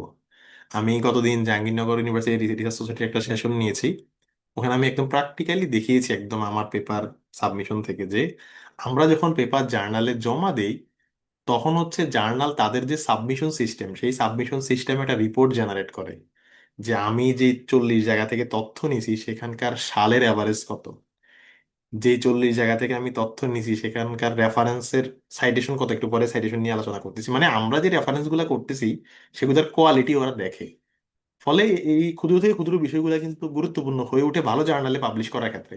তো যেটা বললাম, গত 5 থেকে 10 বছর বা গত 3 বছরের আর্টিকেল থেকে তথ্য নেওয়া ভালো। আপনারা যে কোনো সার্চ ইঞ্জিনেই ইয়ার কাস্টমাইজ করা যায়, সো এটা আপনার জন্য আমি মনে করি বেটার। এটা আমি অলরেডি দেখালাম। এরপর হলো সাইটেশন কাউন্ট নামে একটা বিষয়, সাইটেশন কাউন্ট। তো সাইটেশন বিষয়টা কি? উত্তর হলো, ধরুন আমি আজকের ক্লাসের ভিডিওটা ইউটিউবে আপলোড করলাম, আপনারা 15 জন দেখলেন। তাহলে 15 জন যদি দেখেন, তাহলে আমার ভিডিওর ভিউ হবে কত? 15, তাই না? 15। বলতে পারেন যে ভাই ইউটিউব কেমনে বুঝছে 15 জন দেখছে? কারণ ইউটিউবের কাছে ওই মেকানিজম আছে। ঠিক তেমনি আমরা যখন আর্টিকেল পাবলিশ করি, তখন কেউ যখন আমাদের কাছ থেকে তথ্য নেয় এবং সে তার আর্টিকেলটা পাবলিশ করলে, মানে সে তার আর্টিকেলটা পাবলিশ করলে আমরা সাইটেশন পাই। মনে করেন আমার আর্টিকেল থেকে এখানে সুলতানা আপু উনি তথ্য নিল, নিয়ে উনি ওনার আর্টিকেলটা পাবলিশ করলো। উনি যেদিন আর্টিকেল পাবলিশ করবে সেদিন আমার নামের সাথে একটা সাইটেশন যুক্ত হবে, কারণ উনি আমার আর্টিকেল থেকে একবার তথ্য নিয়েছে। তো এখন এটা কেন বলছি, আমরা গুগল স্কলারে যখন কোনো আর্টিকেল আমরা সার্চ করি, আপনারা খেয়াল করছেন কিনা জানি না, দেখুন এই যে আমরা একটু আগে সার্চ করলাম, সেখানে আর্টিকেল গুলার নামের নিচে, সেখানে আর্টিকেল গুলার নামের নিচে কিছু জিনিস আছে। যে দেখেন লেখা আছে cited by 19, cited by 85, cited by 14। তার মানে হচ্ছে, তার মানে হচ্ছে যে এই প্রথম আর্টিকেলটা থেকে এই পর্যন্ত 19 জন মানুষ তথ্য নিছে। 19 জন, 19 জন গবেষক না, মানে 19টা আর্টিকেলে তথ্য গেছে। প্রথম আর্টিকেলটা থেকে 19টা আর্টিকেলে তথ্য গেছে, জন্য প্রথম আর্টিকেলের সাইটেশন 19। পরের আর্টিকেলটা থেকে 85 জন গবেষক তথ্য নিছে, 85টা আর্টিকেল। এটা হলো সাইটেশন হচ্ছে 85। তো এটা একটা বেসিক ইন্ডিকেটর একটা আর্টিকেল ভালো হওয়ার, কিন্তু এটাই সব না। কারণ কি দেখেন, আমি যদি এখন উচ্চাঙ্গ সঙ্গীত নিয়ে ভিডিও বানাই, খুব বেশি ভিউ হবে? হবে না। কিন্তু আমি যদি ভিডিও বানাই যে বাংলাদেশের অমুক নায়িকার সংসারে কি হলো না হলো, তাহলে কিন্তু অনেক মানুষ আগ্রহ সহকারে দেখবে, মানে এটার ভিউয়ার বেশি। ঠিক তেমনই রিসার্চের ফিল্ডে, যেই ফিল্ডগুলোতে রিসার্চ বেশি, যেমন ধরুন ইঞ্জিনিয়ারিং, মেডিকেল সায়েন্স, রিসার্চে খুবই রিচ তারা, সেই ফিল্ডের গবেষকদের সাইটেশন অনেক বেশি হয়, কারণ গবেষক বেশি। এখন যেই লোকটা কলা অনুষদ বা সাহিত্য নিয়ে গবেষণা করতেছে, তার তো অন্যান্য গবেষক তো কম কম বলে তার কাছ থেকে তো তথ্য নিবে কম মানুষ। ফলে আপনারা দেখবেন যে কলা, সোশ্যাল সায়েন্স, বিজনেস, এদের কিন্তু সাইটেশন অনেক কম হয়। আর অন্যদিকে হেলথ রিসার্চার যারা বা ইঞ্জিনিয়ারিং এ যারা রিসার্চার, তাদের কিন্তু সাইটেশন অনেক বেশি হয়। তো ইন জেনারেলি যদি বলি, সাইটেশন একটা ইন্ডিকেটর একটা আর্টিকেল ভালো হওয়ার, কিন্তু সেটাই ফাইনাল নয় আর কি। তো এখানে আরো কিছু কথা আছে। দেখুন, একটা আর্টিকেল পাবলিশ হয়েছে 2015 সালে, তার সাইটেশন 50। আর একটা আর্টিকেল পাবলিশ হয়েছে 2025 সালে, তার সাইটেশন 45। তাহলে কোনটা ভালো হইতে পারে বলেন তো? 2015 সালে পাবলিশ হয়েছে সাইটেশন 50, না 2025 সালে পাবলিশ হয়েছে সাইটেশন 45? আপাত দৃষ্টিতে কোনটা আপনার দৃষ্টিতে বেশি ভালো বলুন তো? 25 সালে যেটা হয়েছে ওইটা। রাইট, কেন? সেই অল্প সময়ে অনেক বেশি সাইটেশন পেয়েছে, তাই তাই না? তো আপনারা এটাও দেখবেন যে আর্টিকেলটা অল্প সময়ে বেশি সাইটেশন পেয়েছে, এটাও একটা ফ্যাক্টর আর কি। ওকে, তবে এটা অনেক কিছুর উপর ডিপেন্ড করে, যেটা আমি আগে বলছি যে এখানে অনেক পলিটিক্সও আছে, কিন্তু আমরা মানে এত গভীরে না যাই আর কি। ঠিক ঠিক আছে। অনেক ল্যাবে টিচাররা করে কি, তার ছাত্রদেরকে বাধ্য করে যে আমাকে সাইট করতেই হবে, তখন তার সাইটেশন অনেক বেড়ে যায়। এগুলো হচ্ছে যে মানে অন্য আলাপ আর কি। কিন্তু আমরা ইন জেনারেল একটা সিনারিও বললাম, ইন জেনারেল সিনারিও, যে সাইটেশন বেশি থাকলে আপাতত আমরা আর্টিকেলটাকে, যেহেতু অন্য গবেষকরা রিলাই করতেছে, so আমরাও এটা রিলাই করতে পারি। এটা একটা ইন্ডিকেটর মাত্র, ঠিক আছে? এটা নিয়ে অনেক তর্ক করা যাবে, যেটা কতটা ভালো বা কতটা ভালো না, সেটা অন্য এক আলাপ। ঠিক আছে। এমনকি ভুয়া জার্নালেও যারা আর্টিকেল পাবলিশ করে, তারাও কোনো আর্টিকেল থেকে তথ্য নিলে সেই আর্টিকেল সাইটেশন পায়। সো সাইটেশন অনেক কারণেই বাড়তে পারে, আমি একটা ইন জেনারেল ইন্ডিকেটরের কথা বললাম। ওকে, তারপর আর্টিকেলের সাইটেশনটা একটু মাথায় নিন। যে আর্টিকেল থেকে কেউ তথ্য নেয় নাই, মোস্ট লাইকলি সেই আর্টিকেলটা থেকে তথ্য নেওয়া একটা ঝুঁকি হইতে পারে, বা বুঝে শুনে নেওয়া উচিত আর কি। ওকে, তাহলে আমরা ভালো আর্টিকেলের কিছু বৈশিষ্ট্য শিখলাম, জানলাম। এখন কথা হলো আর্টিকেল চিনলাম, আর্টিকেল আমি বলছি কি বাচ্চা কাচ্চা, আর জার্নাল হচ্ছে বাবা মা। তাহলে আমরা একটু বাবা মাকেও চিনি, কারণ ইন্টার রিলেটেড দুইটা। অর্থাৎ আমরা ধরেন শিক্ষার্থীকে চিনলাম, এখন ডিপার্টমেন্টকে চিনবো। কথা হলো আহ ওকে, ওকে, কথা হলো যে এখন আহ কাজী তারেক, আপনি বলছেন আপনাকে দেখতে পাচ্ছে কিনা। আপনাকে দেখতে পাচ্ছি না কারণ ভিডিও অন করার সুযোগ নেই, কিন্তু আপনি যদি কথা বলতে চান তাহলে হ্যান্ড রেজ করতে হবে, এই আর কি। আচ্ছা, আমি আপনাকে আনমিউট করে দিচ্ছি প্রয়োজনে। কিন্তু আমরা আমরা মানে প্রশ্ন একটু পরে করাই ভালো হবে আর কি, তাহলে ক্লাসটা একটু কম হ্যাম্পার হবে, কেমন কেমন? আচ্ছা, ওকে। তো আমি যেখানে ছিলাম, যে যেটা বললাম, যে এখন কথা হলো আমরা ভালো আর্টিকেল চিনলাম, এবার ভালো জার্নাল কিভাবে চিনবো। মানে ভালো জার্নাল চেনাটা জরুরি দুই দুই কারণে জরুরি। একটা হচ্ছে যে আমি যেই আর্টিকেল থেকে তথ্য নিচ্ছি সেই আর্টিকেলটা ভালো জার্নালের কিনা এটা জরুরি। আবার আমি যখন নিজে আর্টিকেল পাবলিশ করব তখন সেই জার্নালটা ভালো কিনা এটা জানাও তো আমার জন্য জরুরি। তো এইটা আমরা কিভাবে জানবো, এটা আমরা কিভাবে জানবো, এখন এটা নিয়ে আমরা কথা বলবো, ঠিক আছে? এইটা আমরা আসলে কিভাবে জানবো। তো খেয়াল করুন যে আমাদের বাংলাদেশের যে ইউনিভার্সিটিগুলো, আমাদের, আমি আপাতত স্ক্রিনে শেয়ার অফ থাকুক, আমাদের বাংলাদেশের যে ইউনিভার্সিটিগুলো, সেটার মধ্যে আমরা বলি যে বুয়েট অনেক ভালো, ঢাকা ইউনিভার্সিটি ভালো। কেন ভালো? কারণ তারা ইউজিসি তালিকাভুক্ত বা এবং তারা উপরের দিকে আছে, এই জন্য আমরা এগুলাকে একটু হাইলি রেট করি। বা ব্র্যাক, এনএসইউ, আমি জাস্ট যে নামগুলো মনে পড়তে সেগুলো বলতেছি। কারণ এগুলো একটা স্বীকৃতি আছে, ফলে এগুলাকে আমরা লিগ্যাল ইউনিভার্সিটি বলতে পারি, বৈধ বিশ্ববিদ্যালয়। কিন্তু মনে করেন কেউ একজন আহ তার বাড়ি হয়তো লক্ষ্মীপুর, সে ইউনিয়ন পর্যায়ে একটা ইউনিভার্সিটি বানাইলো, সেটা কি ওয়ার্ল্ড ওয়াইড সবাই স্বীকৃতি দেবে? দেবে না। তার মানে দুনিয়াতে লাখ লাখ জার্নাল আছে, কিন্তু সব জার্নাল বিশ্বব্যাপী স্বীকৃত না। বিশ্বব্যাপী স্বীকৃত হতে হলে কিছু ইন্ডিকেটর আছে, যে ইন্ডিকেটর গুলো তাকে পালন করতে হবে। যেমন ধরেন ইউনিভার্সিটি, ওয়ার্ল্ড ওয়াইড ইউনিভার্সিটি গুলো স্বীকৃতি কিভাবে পায়? ধরেন র্যাঙ্কিং এর মাধ্যমে, টাইমস হায়ার এডুকেশন র্যাঙ্কিং অথবা কিউএস র্যাঙ্কিং, এরকম কিছু র্যাঙ্কিং আছে, আমরা জানি কোন ইউনিভার্সিটি কতটুকু ভালো। ঠিক তেমনি রিসার্চের জগতে এরকম কয়েকটা কোম্পানি আছে যারা স্বীকৃতি দিলে আমরা এই জার্নালকে ভালো বলি। এরকম রিসার্চের জগতে কিছু কোম্পানি আছে। তো এর মধ্যে একটা কোম্পানির নাম হলো স্কোপাস, একটা কোম্পানির নাম হচ্ছে ওয়েব অফ সায়েন্স। এই দুইটা কোম্পানি হচ্ছে সবচেয়ে বেশি বিখ্যাত, স্কোপাস এবং ওয়েব অফ সায়েন্স। তো এরা যেটা করে, এরা প্রতি বছর জার্নালের তালিকা হালনাগাদ করে যে হ্যাঁ, এই 40,000 আর্টিকেলকে আমরা স্বীকৃতি দিচ্ছি, সরি এই 40,000 জার্নালকে আমরা স্বীকৃতি দিচ্ছি।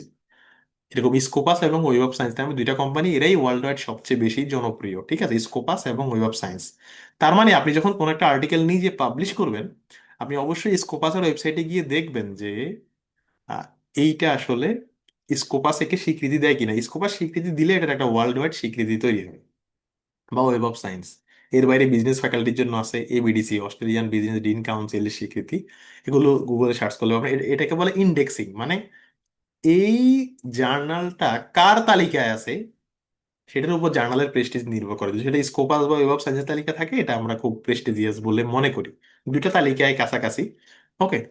তো এখন কথা হলো কেমনে বুঝবো, উত্তর হচ্ছে এদের ওয়েবসাইটে গেলে আমরা বুঝবো। আমাদেরকে অনেকে জিজ্ঞেস করেন, ভাই আমি অমুক সাবজেক্টের, আমি কোন জার্নালে আর্টিকেল প্রকাশ করব? মানে একজন বলছে, ভাই আমার শরীর খারাপ, আমি কোন ডাক্তার দেখাবো?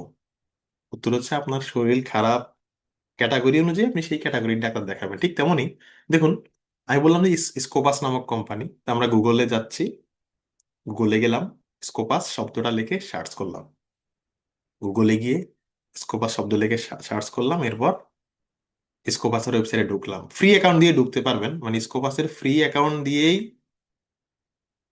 এতটুকু পর্যন্ত যেতে পারবেন। আচ্ছা, এরপর স্কোপাসের ওয়েবসাইটে ঢুকে সোর্সে গেলাম। সোর্স, যাদের ইনস্টিটিউশনাল অ্যাক্সেস নাই, মানে স্কোপাসের মেইন অ্যাকাউন্ট, মেইন অ্যাক্সেস পেতে হলে আপনার ইউনিভার্সিটির সাথে স্কোপাসের চুক্তি থাকতে হবে। আপনার ইউনিভার্সিটি স্কোপাসকে পে করতে হবে। যারা এখানে দেশের বাইরে পড়ছেন তাদের হয়তো আছে, কিন্তু আমাদের দেশের মোস্ট অফ দ্য ইউনিভার্সিটি স্কোপাসের সাথে ইয়ে নেই, ফলে স্টুডেন্টরা অ্যাক্সেস পায় না। আমি যখন জগন্নাথে ছিলাম আমিও কিন্তু স্কোপাসের অ্যাক্সেস পাইনি। আচ্ছা, তো এতটুকু পর্যন্ত সবাই পারবেন, এটা এতটুকু পর্যন্ত ফ্রিতেও পারা যায়। স্কোপাসের ওয়েবসাইটে ঢুকলাম, সোর্স নামক শব্দে গিয়ে ক্লিক করলাম। ক্লিক করার পর দেখাচ্ছে যে 49,401টা জার্নাল, মানে ওয়ার্ল্ড ওয়াইড সব সাবজেক্টের মিলিয়ে স্কোপাস 49,401টা জার্নালকে স্বীকৃতি দেয়, স্কোপাস। ঠিক ঠিক আছে। আচ্ছা, ওটার আগে যাওয়ার আগে একটা গুরুত্বপূর্ণ কথা বলি। যারা আমাদের হোয়াটসঅ্যাপ গ্রুপে নাই, অবশ্যই আপনি যে চ্যাট গ্রুপে আছেন ওখান থেকে দেখে নিন, হোয়াটসঅ্যাপ গ্রুপের লিংক আছে, হ্যাঁ অবশ্যই জয়েন করে নিন। কারণ বিভিন্ন টুকটাক ডকুমেন্ট গুলো কিন্তু আমি হোয়াটসঅ্যাপ গ্রুপে দেবো, ফেসবুকে দিলে কিন্তু ফেসবুক ব্যান করে দেয়, অনেক প্রবলেম হয়। আমি খেয়াল করলাম যে অনেকে আমাদের হোয়াটসঅ্যাপ গ্রুপে নাই, এটা খুবই প্রবলেম। সবসময় চ্যাট গ্রুপে থাকবেন এবং মেইল অনুসরণ করবেন, ঠিক আছে? এমনকি আমি প্রথম প্রথম দেখে আমি ডিরেক্ট নাম্বারেও এসএমএস করে দিছি নির্দেশনা। চ্যাট গ্রুপে থাকাটা খুবই জরুরি, নাহলে আমাদের অনেক সার্ভিস আপনারা মিস করবেন আর কি। ভালোর জন্যই বললাম। শুরুর দিকে হয়তো আমরা একটু বেশি মেইল বেশি এসএমএস করি, কিন্তু আপনাদের ভালোর জন্য, যাই হোক। আচ্ছা, তো স্কোপাসে 49,000 জার্নালকে স্বীকৃতি দেয় সব সাবজেক্ট মিলে। এখন আপনি পড়তেছেন ধরেন ফাইন্যান্সে, আপনি পড়তেছেন এগ্রিকালচারে, আপনি পড়তেছেন সিএসসি তে, তাহলে আপনার ব্যাকগ্রাউন্ডে জার্নাল কোনটা? আপনি স্কোপাসের ওয়েবসাইটে ঢুকবেন, ঢুকে লেখা আছে সাবজেক্ট এরিয়া। সেই সাবজেক্ট এরিয়ায় গিয়ে এবার আপনার যেটা সাবজেক্ট, আপনার সাবজেক্ট যদি এগ্রিকালচারাল অ্যান্ড বায়োলজিক্যাল সায়েন্স হয়, তাহলে ওখানে ক্লিক করে জার্নাল খুঁজবেন। বা আরো স্পেসিফিক ধরেন আপনি প্লান্ট সায়েন্স, এটা আপনার এরিয়া, তাহলে প্লান্ট সায়েন্সে গিয়ে অ্যাপ্লাইতে ক্লিক করব। তাহলে সে আপনাকে, এই যে দেখেন, আমি প্লান্ট সায়েন্সে গিয়ে অ্যাপ্লাইতে ক্লিক করলাম, সে আমাকে 707টা জার্নাল দেখাচ্ছে। মানে প্লান্ট সায়েন্স ফিল্ডে স্কোপাসের স্বীকৃতি পাওয়া 717টা জার্নাল আছে। লাখ লাখ আর্টিকেল আছে, কিন্তু 717টা জার্নাল আছে। এরকম সব সাবজেক্টেরই পাওয়া যাবে। এখন সবারটা করতে গেলে তো আমাদের আজকে ক্লাস আজকে রাতেও শেষ হবে না। যার যেটা দরকার, কেউ হয়তো হিস্ট্রিতে পড়তেছেন, তো হিস্ট্রিতে গিয়ে অ্যাপ্লাইতে ক্লিক করলে পেয়ে যাবেন।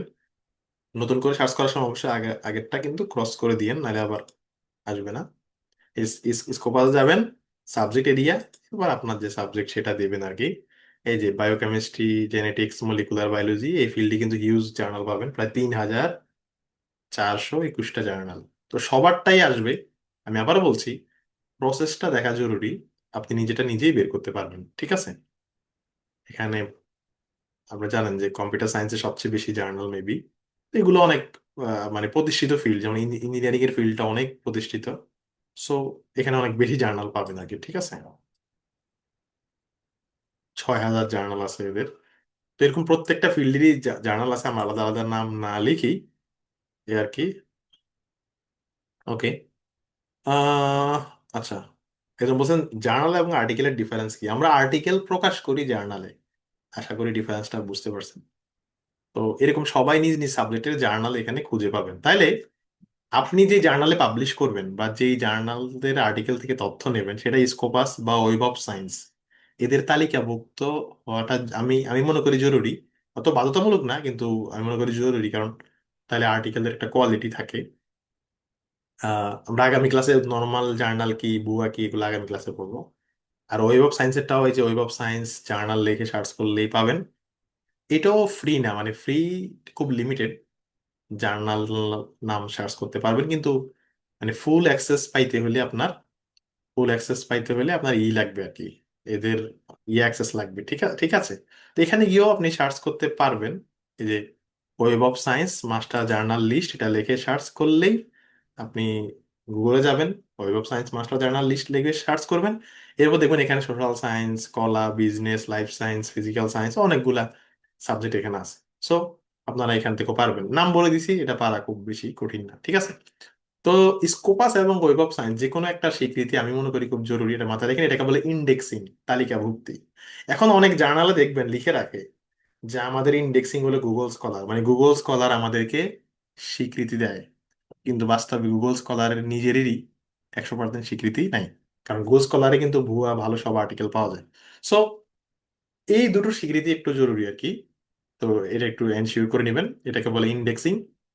আর স্কোপাসে খেয়াল করুন, এই যে আমরা একটু আগে দেখলাম যে বিভিন্ন সাবজেক্ট ক্যাটাগরিতে আমাদের বের করা যায়। যেমন ধরুন আমার একটা আর্টিকেল পাবলিশ হয়েছে গত 12 দিন আগে, তা আমি পোস্ট করছি যে আলহামদুলিল্লাহ আমার একটা আর্টিকেল স্কোপাস ইন্ডেক্স Q2 জার্নালে পাবলিশ হয়েছে। তো এখন প্রশ্ন হচ্ছে যে Q2 মানে কি? এই যে আমি বললাম স্কোপাস ইন্ডেক্স Q2 জার্নাল, তো Q2 মানে আসলে কি? Q2 মানে স্কোপাসে যেই 49,000 জার্নালকে তারা অন্তর্ভুক্ত করেছে, এই জার্নালগুলোকে তারা ফিল্ড অনুযায়ী 4টা ক্যাটাগরিতে ভাগ করে। এই জার্নালগুলোকে ফিল্ড অনুযায়ী 4টা ক্যাটাগরিতে ভাগ করে। আপনি বাম দিকে গেলে দেখবেন, যেমন আমি এখন ইকোলজি ব্যাকগ্রাউন্ডের টোটাল জার্নাল আছে 3,189টা। এটা Q1, Q2, Q3, Q4, এই যে ফার্স্ট কোয়ার্টাইল। দেন আমি যদি অ্যাপ্লাইতে ক্লিক করি, দেখেন দেখেন এই যে 700টা জার্নালকে সেরা, মানে এই ফিল্ডের যত জার্নাল আছে এর মধ্যে সেরা 25% জার্নালকে বলে Q1 জার্নাল। এরপরের 25%কে বলে Q2, এরপরটা Q3, এরপরটা Q4। আপনারা অলওয়েজ ট্রাই করবেন Q1, Q2 বা Q3 তে পাবলিশ করতে। Q4 আমি একটু প্রেফার করি কম। স্টিল Q4ও ভালো যদি স্কোপাস ইন্ডেক্স। তো Q1 থাকলে খুবই ভালো, Q2 এরপর Q3 এরকম আর কি, ঠিক আছে? তো এই যে এখানে কোয়ার্টাইল, এই যে কিউ অনুযায়ী জার্নাল বের করা যায়। আপনি যদি ধরেন আপনার ফিল্ডের যারা নতুন নতুন গবেষক, আমি মনে করি Q2 Q3 টার্গেট করা ভালো। তাহলে আমি এই যে ইনভারমেন্টাল সায়েন্স ইকোলজিতে আমি জানতে চাই কারা Q2 জার্নাল, তাহলে আমি যে Q2 তে গিয়ে আমি অ্যাপ্লাই যদি ক্লিক করি অ্যাপ্লাই, সে আমাকে এই ফিল্ডের Q2 জার্নালগুলো দেখাবে, Q2। এখন ওরা কিভাবে ক্যালকুলেশন করে এটা ওদের বিষয়, আপনি জাস্ট জানেন যে এগুলো হচ্ছে Q2 জার্নাল, ঠিক আছে? তো এটাও একটু মাথায় রাখেন, এখানে Q1 Q2 নামে একটা বিষয় আছে।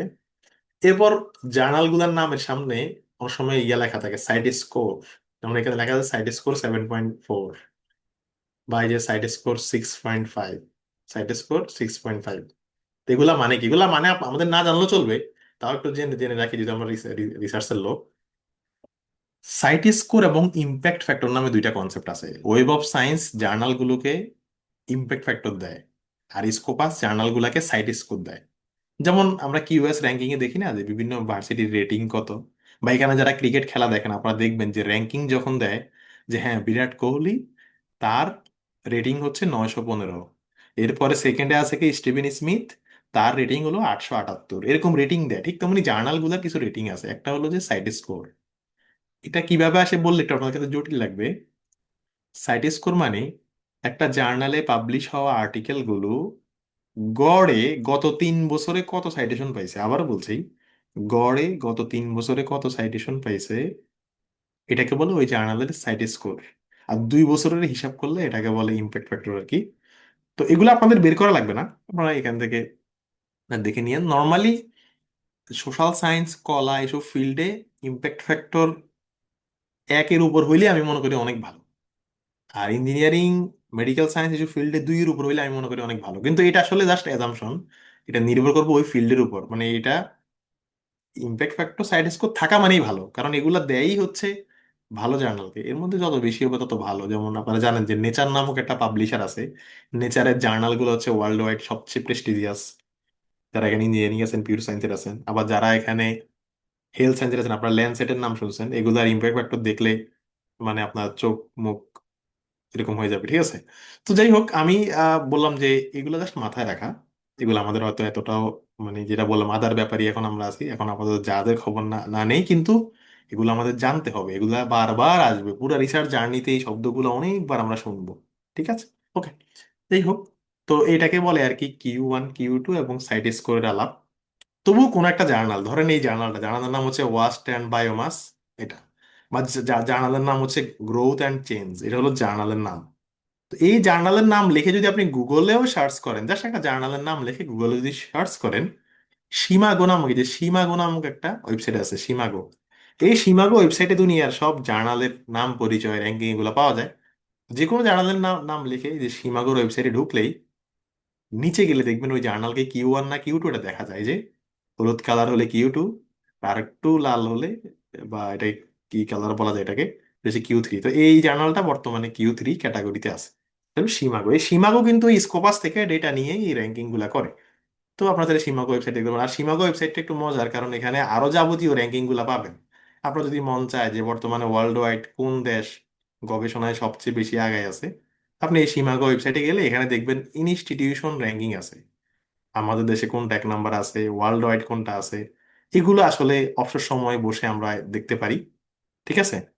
তো যাই হোক, এগুলা আজকে না না দেখাই, বাংলাদেশ সম্ভবত 52 নাম্বার আছে, এবং আহ মানে অন্যান্য দেশ যেগুলো, বিশেষ করে ইউএস 1 নাম্বারে আছে, চায়না 2 নাম্বার আছে, এরকম। আমি আর পুরো লিস্ট বলে হয়তো শেষ করতে পারবো না। তো স্কোপাস ওয়েব অফ সায়েন্স এগুলার অ্যাক্সেস হতে আপনাদের নাই, আমার নিজেরও 2 সপ্তাহ আগে ছিল না। জাস্ট আল্লাহ হচ্ছে 2 সপ্তাহ, এই গত 2 সপ্তাহ ধরে আমাকে অ্যাক্সেস মিলিয়ে দিছে। সো যদি কারো কোনো সময় অ্যাক্সেস লাগে আমাদেরকে তো নক দিলে হেল্প পাবেনি, এই আর কি। তো আমরা আজকে ক্লাসে, ওভারঅল আজকে ক্লাসে আমরা কথা বললাম আর্টিকেল কোথায় খুঁজবো, কিভাবে খুঁজবো, এবং ভালো জার্নালের কিছু বৈশিষ্ট্য আজকে আমরা জানলাম। এর পাশাপাশি আমরা ডিসিপ্লিন ভিত্তিক কিছু পাবলিশারের নাম আমরা জানলাম, ডিসিপ্লিন ভিত্তিক কিছু পাবলিশারের নাম জানলাম, বা শিটে ওগুলা দেওয়া আছে। যতগুলো ওয়েবসাইটে কথা বলছি এগুলো সিটি দেওয়া আছে। দু একটা হয়তো বাদ গেছে, কিন্তু নাম লিখে গুগলে বুঝবেন। যেমন ধরেন জে স্টোর, এটা হলো পুরাতন আর্টিকেল, পুরাতন বই পাওয়া যায় এখানে, এটা দেখতে পারেন। মানে নামগুলো নিজেরা একটু, যেমন ইরিক আমার ব্যাকগ্রাউন্ড, আমি এডুকেশন ব্যাকগ্রাউন্ডের, তো ইরিক আমার ব্যাকগ্রাউন্ডের খুব ভালো একটা ওয়েবসাইট। তো এরকম নিজ নিজ ব্যাকগ্রাউন্ডের অনেক ওয়েবসাইট আছে, এগুলো এক্সপ্লোর করতে হবে। চ্যাট জিপিটি কে কাজে লাগান, তাহলে এটা আপনার জন্য কাজে লাগবে। তো আমরা আগামী ক্লাসটাও বেসিক, আগামী ক্লাসে শিখবো আমরা নর্মাল জার্নাল বা ভুয়া আর্টিকেল কিভাবে চিনবো, এবং যে কোনো আর্টিকেল জার্নাল এগুলো আমরা অ্যাক্সেস কিভাবে পাবো, এটা নিয়ে আগামী ক্লাসে কথা হবে। আগামী ক্লাসটাও ইজি একটা ক্লাস। তো সবার উদ্দেশ্যে আমি বলবো যে এটা আমাদের লম্বা জার্নি, নিশ্চয়ই এখানে সবাই হয়তো শেষ করতে পারবে না। অনেকে হয়তো কোর্সের ভিডিও ম্যাটেরিয়ালস কিনে নেবেন, অনেকে হয়তো কিছু ক্লাস লাইভ করবেন, কিছু ভিডিও দেখে করবেন। যেভাবেই হোক আপনি শিখতে থাকলে আপনার জন্য জার্নিটা ইজি হবে। আর সত্যি কথা বলতে, আমরা করাচ্ছি বলে বলছি না, কিন্তু আমরা 4 মাস ধরে একটা কোর্স করাচ্ছি। আমার মনে হয় না যে এত লং একটা কোর্স, এতগুলো সফটওয়্যার, এতটা কমে হয়তো আপনারা অন্য কোথাও হয়তো ফ্রিতে করতে পারবেন, ইউটিউবে বা ইউডেমিতে, কিন্তু লাইভ একটা কোর্স মনে হয় না এত কমে করতে পারবেন কোথাও। তো যাই হোক, এটা আপনাদের বিবেচনা, কারণ এখানে নানান টাইপের মানুষ আছেন, অনেকের নিডটা অনেক হাই, অনেকের নিড অনেক লো। তো আমরা একটু বিগিনারদেরকেই বেশি শুরুর দিকে এমফাসাইজ করে একটু ডিটেলস দেখাচ্ছি আর কি। কারণ যে বিগিনার তার জন্য তো গুগল স্কলার শব্দটা নতুন, স্কোপাস শব্দটা নতুন। সো অনেকে আমাকে কিন্তু বলেন যে ভাই, আপনি এত ব্যাখ্যা তো না দিলেও চলে। না দিলে চলে, এটা আমিও বুঝি, কিন্তু যারা ক্লাস করে তাদের তো বুঝতে হবে আগে, ঠিক আছে? কারণ মানে সবার আন্ডারস্ট্যান্ডিং সবসময় সমান হয় আর কি। আমার আমার এখনো মনে আছে যে আমাদের একটা ইয়ে ছিল আর কি, ডিপার্টমেন্ট থেকে একটা ট্যুরে গেছিল আর কি।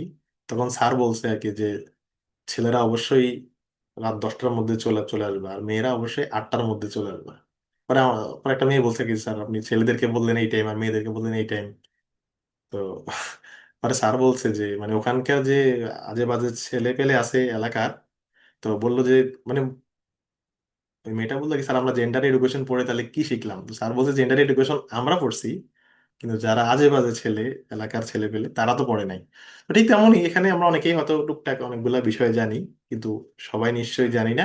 প্রথম 5টা ক্লাস আমাদের একটু বেসিক লেভেলের আলোচনাই হবে। 6 নম্বর ক্লাস থেকে আমরা একটু ইন ডেপথে যাবো আর কি। তো আজকে এতটুকুই ক্লাস। তো এখন কোশ্চেন নেব এবং কোশ্চেন পড়ে পড়ে উত্তরও দেবো।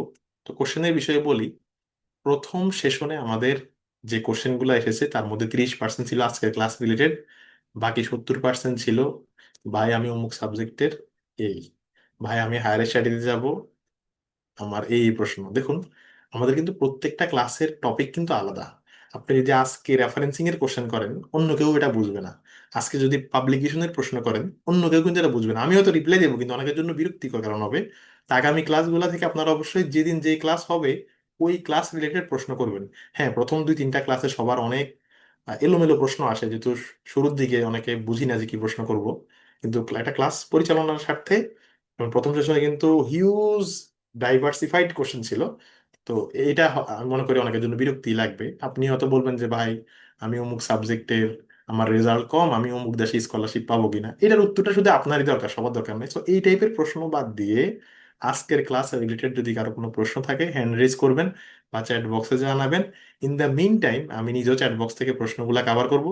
প্রথম কিছু ক্লাসে আপনাদের কোশ্চেন করার সুযোগটা একটু কম, যেহেতু আমরা ওয়েবিনারে ক্লাস নিচ্ছি। চ্যাট বক্স বা হাত তুলে প্রশ্ন করতে হবে, যেটা বললাম। ওয়েবিনারে ক্লাস না নিলে মাল্টিপল প্রবলেম, আমাদের একটা বড় গ্রুপ, 2-1 জন ক্লাসে ঢুকে আপনাদেরকে ডিস্টার্ব করা শুরু করলে পুরো ক্লাসটাই হ্যাম্পার হবে। কিন্তু এখন আমরা যেভাবে ক্লাস নিচ্ছি আল্লাহর রহমতে, মানে কেউ চাইলেও ডিস্টার্ব করতে পারবে না। আমরা অ্যাটেন্ডেন্স গুলাও নিতে পারতেছি, সো আপনাদেরকে ফলো আপে রাখতে পারবো। হয়তো এই ওয়েবিনারে ক্লাস না কারণে সাময়িকভাবে আপনার একটু প্রবলেম আছে, টাইম টু টাইম কোশ্চেনটা করতে পারতেছেন আর কি। এই আর কি, ওকে। যারা ক্লাসে ছিলেন চাইলে এখন লিভ নিতে পারেন বা অন্যদের প্রশ্ন শুনতে পারেন। ওকে, আর শিটগুলা আপনাদেরকে গুগল ড্রাইভের মাধ্যমে আপাতত আপনাদের মেইলে দিয়ে দেওয়া হবে, এবং চ্যাট গ্রুপ অবশ্যই ফলো করবেন। পঞ্চম ক্লাসের পরে আমরা ওয়েবসাইটের মাধ্যমে অ্যাক্সেস দেবো। আপাতত গুগল ড্রাইভ গুলো পেয়ে যাবেন এই 1-2 ঘন্টা পরেই পাবেন, ঠিক আছে? এইবার প্রশ্ন থাকলে আহ প্রশ্ন করুন। একজন প্রশ্ন করছেন, ভাই আপনি একটা ফেসবুক পোস্টে বাংলাদেশে কি পরিমাণ রিসার্চ হয়েছে এটা পোস্ট করেছেন, ঠিক আপনি সীমাগো থেকে পেয়েছেন? এইটা আমি পেয়েছি হচ্ছে স্কোপাস থেকে, স্কোপাসের অ্যাক্সেস আছে আমার, স্কোপাস থেকে পেয়েছি। তো কারো যদি কোনো রকম ডেটা লাগে আমাকে জানাবেন। রাইট, ডক্টর সামিয়া বলেছেন উনি ওনার ইউনিভার্সিটি থেকে স্কোপাস অ্যাক্সেস পেয়েছেন, যেটা খুবই ভালো। একজন বলছেন ভাই আর্টিকেল থেকে তথ্য নিয়ে সাইট না করলে কিছু হবে? অবশ্যই কিছু হবে। এটা খুবই মারাত্মক অপরাধ। আমরা লেকচার নাম্বার 3-তে সাইট কিভাবে করবেন সেটা নিয়ে আলোচনা করব। নূপুর বলছেন কোশ্চেন আছে, যাদের কোশ্চেন আছে হ্যান্ড রেজ করুন, আমি আগে চ্যাট বক্স থেকে কোশ্চেন গুলা কভার করি। আমরা যে রিসার্চ পেপার লিখি ওটা কি পাবলিশ করলে জার্নাল হবে? না। আমরা যে রিসার্চ পেপার লিখি ওটা পাবলিশ করলে ওটাকে বলবে আর্টিকেল, আর যেই যেখানে পাবলিশ করব ওটাকে বলবে জার্নাল। ও, একটা গুরুত্বপূর্ণ কথা বাদ রয়ে গেছে, সেটা হলো, রাইট, একজন মনে করে দিয়েছেন, আপনাকে থ্যাঙ্কস। আমি আমার গুগল স্কলারে যখন যাই, দেখুন আমার গুগল স্কলারে গেলে আমার গুগল স্কলারে প্রত্যেকটা আর্টিকেলের নামের সাথে Q1 Q2, যেমন এই যে স্ক্রিনে আপনারা আমার আর্টিকেল গুলো দেখতে পাচ্ছেন, এখানে আর্টিকেলের নামের সাথে Q1 বা Q2 এই শব্দগুলো আছে, কিন্তু আপনারা যখন সার্চ করেন আপনাদের কিন্তু নামের পাশে Q1 Q2 এগুলো নেই। তো মূলত একটা এক্সটেনশন আমি ইউজ করি, এটাকে বলে ব্রাউজার এক্সটেনশন। এই এক্সটেনশনের নাম হলো এক্সাইটেশন। দেখেন এই যে নামটা হলো এক্সাইটেশন, নামটা খেয়াল করুন। তো এইটা ব্রাউজারের সাথে অ্যাড করলে আপনি যখন গুগল স্কলারে কোনো কিছু সার্চ করবেন, তখন গুগল স্কলার মানে আপনারা কষ্ট করে স্কোপাসের ওয়েবসাইটে গিয়ে আর বুঝতে হবে না, প্রত্যেকটা আর্টিকেলের নামের সাথেই সে দেখাবে এটাকে Q1 নাকি Q2। তো এরকম এগুলো থার্ড পার্টি এক্সটেনশন, এগুলো আপ টু ডেট না, তবে আমি মনে করি 90% ক্ষেত্রে সঠিক রেজাল্ট দেয়। সো এই এক্সটেনশনটা ইউজ করতে পারেন। এটা ইউজ করতে হলে জাস্ট এক্সাইটেশন, এই যে এক্সাইটেশন এক্সটেনশন লিখে, এক্সাইটেশন এক্সটেনশন লিখে গুগলে সার্চ করবেন। এরপর সার্চ করার পরে ক্রোমের ওয়েব স্টোরে গিয়ে just add add to Chrome দেখবেন, লেখা থাকবে add to Chrome. Add to ক্রোমে দিলেই ব্রাউজারের সাথে অ্যাড হয়ে যাবে, আর ব্রাউজারের সাথে অ্যাড হলেই আপনার গুগল স্কলার ইউজ করে আপনি মজা পাবেন, প্রত্যেকটা আর্টিকেলের সাথেই তার এই র্যাঙ্কিং গুলো দেখাবে। আশা করি বুঝতে পেরেছেন। ওকে, পিএইচডির জন্য কি কোনো সাপোর্ট পাবো এই কোর্সে? দেখুন, পিএইচডি তে তো আমরা এই রিসার্চের কাজগুলাই করি, প্রপোজাল থেকে শুরু করে, সো এটা একটা বড় হেল্প হবে আশা করি। গুগল স্কলার অ্যাকাউন্ট কিভাবে খুলবো ইউটিউবে সার্চ করলেই বুঝবেন। আপাতত আর্টিকেল না থাকলে অ্যাকাউন্ট আমি মনে করি খোলার দরকার নেই, অ্যাকাউন্ট না করে সব কাজ করা যাবে। একজন বলছেন ভাই একা লিখে পাবলিশ করা সম্ভব? আজকে ক্লাসের শুরুতে আমাদের একজন স্টুডেন্টের পেপার আমি দেখাইছি, ও ইঞ্জিনিয়ারিং ব্যাকগ্রাউন্ডের, ওর প্রথম আর্টিকেলটাই ও স্প্রিঞ্জারে একা পাবলিশ করেছে। ঠিক আছে, তো এটা একটা বড় বিষয় আমি মনে মনে করি। এমনকি আরেকজন ভাই, উনি হচ্ছে সোশ্যাল সায়েন্সের সোশ্যাল ওয়েলফেয়ারের মেবি, তিনিও কিন্তু গত সপ্তাহে একটা আর্টিকেল আমাদের গ্রুপে গেলে পাবেন, উনি পোস্ট করেছে। উনিও কিন্তু টেলর ফ্রান্সিসে একা পাবলিশ করেছে, তো একা পাবলিশ করলে আরো ভালো আর কি। আহ, okay, একজন বলছেন, আচ্ছা সুব্রত, এই প্রশ্ন উত্তর আপনি অন্যদিন পাবেন। আর কোনো এক্সটেনশন ইউজ করবো? আপাতত আর কোনো এক্সটেনশন ইউজ করার দরকার নাই মনে করি। ওকে, একজন বলছেন ভাই ক্লাস ভালো লেগেছে, নার্সিং ব্যাকগ্রাউন্ডের জার্নাল বুঝাইলে খুব ভালো হতো। দেখুন, আপনার ব্যাকগ্রাউন্ডে জার্নালে সেটা আপনি দেখুন, যে আপনি জাস্ট যে প্রসেসটা দেখাইছি আপনি প্রসেস ফলো করলেই বুঝবেন। ঠিক আছে, আপনি ওই স্কোপাসে গেলে নার্সিং ক্যাটাগরি জার্নাল আপনি এমনি পাবেন। ওকে, প্রপোজাল লেখার সময় সাইটেশন কি ম্যান্ডেটরি? রাইট, প্রপোজালের একটা ব্যাকগ্রাউন্ড পার্ট থাকে, ব্যাকগ্রাউন্ড এন্ড প্রবলেম পার্ট, সেখানে লিখতে হয়। আমরা প্রপোজাল লেখা শেখাবো। শিটগুলা কোথায় পাবো, শিটগুলা কোথায় পাবেন অলরেডি বলে দিয়েছি। বাকি প্রশ্নগুলো আমি কভার করেছি মোটামুটি। আর্টিকেল পাবলিশ করতে কেমন টাইম লাগে? ভালো জার্নালের ক্ষেত্রে গড়ে 4 মাস সময় লাগে, জমা দেওয়া থেকে পাবলিশ করতে গড়ে 4 মাস সময় লাগে। কিন্তু বলছেন আমি ইকোনমিক্স ব্যাকগ্রাউন্ডে আর্টিকেল কোয়ালিটি কেমনে যাচাই করবো? ক্লাসে যেভাবে বলছি ওইভাবেই, আপনার জন্য আলাদা কোনো নিয়ম নাই, এরকম ভাবেই রেকর্ড ক্লাসও দেওয়া হবে, এটা বারবার বলছি। যদি লেটেরও জয়েন করি রেকর্ড দেবো, হ্যাঁ রেকর্ড দেবো। হৃদয়, আপনি এই প্রশ্নটা 4বার করছেন, রেকর্ড দেওয়া হবে। ঠিক আছে, ওকে। শোয়েবুর রহমান বলছেন ক্লাস খুব ভালো হয়েছে, থ্যাংক ইউ। তো আমরা কিছু প্রশ্ন নেই। হ্যাঁ, হাত তুলেছেন আবু সালেক, হাত তুলেছেন নুপুর বর্মন, হাত তুলেছেন সাবা উর্চি। যেহেতু প্রথম ক্লাস, নিশ্চয়ই সবারই কম বেশি প্রশ্ন আছে। যারা হাত তুলেছেন বলুন, যেহেতু 9টার কাছে ক্লাস, এখন আর টাইমের সমস্যা নেই। যারা হাত তুলেছেন প্রশ্ন করুন, তবে আজকে ক্লাস রিলেট করলে ভালো হয়। আপনাদের কোর্স সংক্রান্ত অনেক কথা আছে আমি জানি, বা নিজের ব্যক্তিগত প্রশ্ন সেগুলা নয়, বরং আজকে ক্লাস রিলেটেড প্রশ্ন করলে ভালো হয়। ওয়ালাইকুম ভাই। আসসালামু আলাইকুম। আচ্ছা, যিনি ভাই বলছেন উনি আগে বলুন, দেন পরের জন বলবেন। ভাই গুগল স্কলার্স এর ক্ষেত্রে যে আমরা অ্যাকাউন্ট খুলি ওই ক্ষেত্রে কি ইনস্টিটিউশন মেল দেওয়া ভালো না নিজস্ব মেল করলে ভালো হবে? আমি যতটুকু আমার খেয়াল আছে আর কি, আমি এটা শিওর কিনা, আমি মানে ইনস্টিটিউশনাল মেল ছাড়া মানে খুলতেই পারবেন না। আপনি একটু ইউটিউবে দেখেন যে পার্সোনাল মেল দিয়ে খোলা যায় যায় কিনা, কিন্তু আমি ইনস্টিটিউশনাল মেল না, দিয়ে আমি খুলেছি। খুলতে ট্রাই করছিলাম, পরে আমাকে একটা মেসেজ দিল যে মেল যদি আবার ওনারা আমার কাছ থেকে অ্যাক্সেস নিয়ে যায় তাহলে আমার আর্টিকেল হারিয়ে যাবে, ওরকম ও একটা আচ্ছা, নোটিফিকেশন। না না, ইনস্টিটিউশনাল আইডি দিয়ে তো আমরা সবাই খুলেছি আর কি। জি মানে আচ্ছা, থ্যাংক পার্সোনাল ইউ। মেল দিয়ে মানে খোলা যায় আর কি। আমি শিওর না, মানে এটা আমার জেনে বলতে হবে। হ্যাঁ, আরেকজন ভাইয়া বলুন।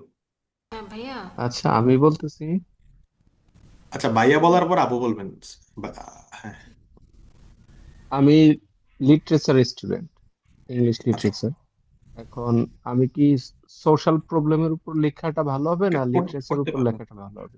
দেখুন, লিটারেচারের উপর করতে পারেন, কিন্তু লিটারেচারে হায়ার স্টাডি বা ওভারঅল স্কোপ একটু কম। মানে আমি আমার জ্ঞান দিয়ে যতটা বুঝি, কারণ আমার সাথে লিটারেচারেরও দু একজন কোলাবোরেটলি কাজ করতেছে। কালকেই একজন আপু, উনি শেভনিং স্কলার, তো উনি সম্ভবত ইএলটি ব্যাকগ্রাউন্ডের, না উনি লিটারেচার ব্যাকগ্রাউন্ডের, কিন্তু উনি কাজ করতেছে এখন ইএলটি এই এরিয়াতে আর কি, মানে কাইন্ড অফ এডুকেশনের সাথে ইংলিশটাকে ম্যাচ করে আর কি।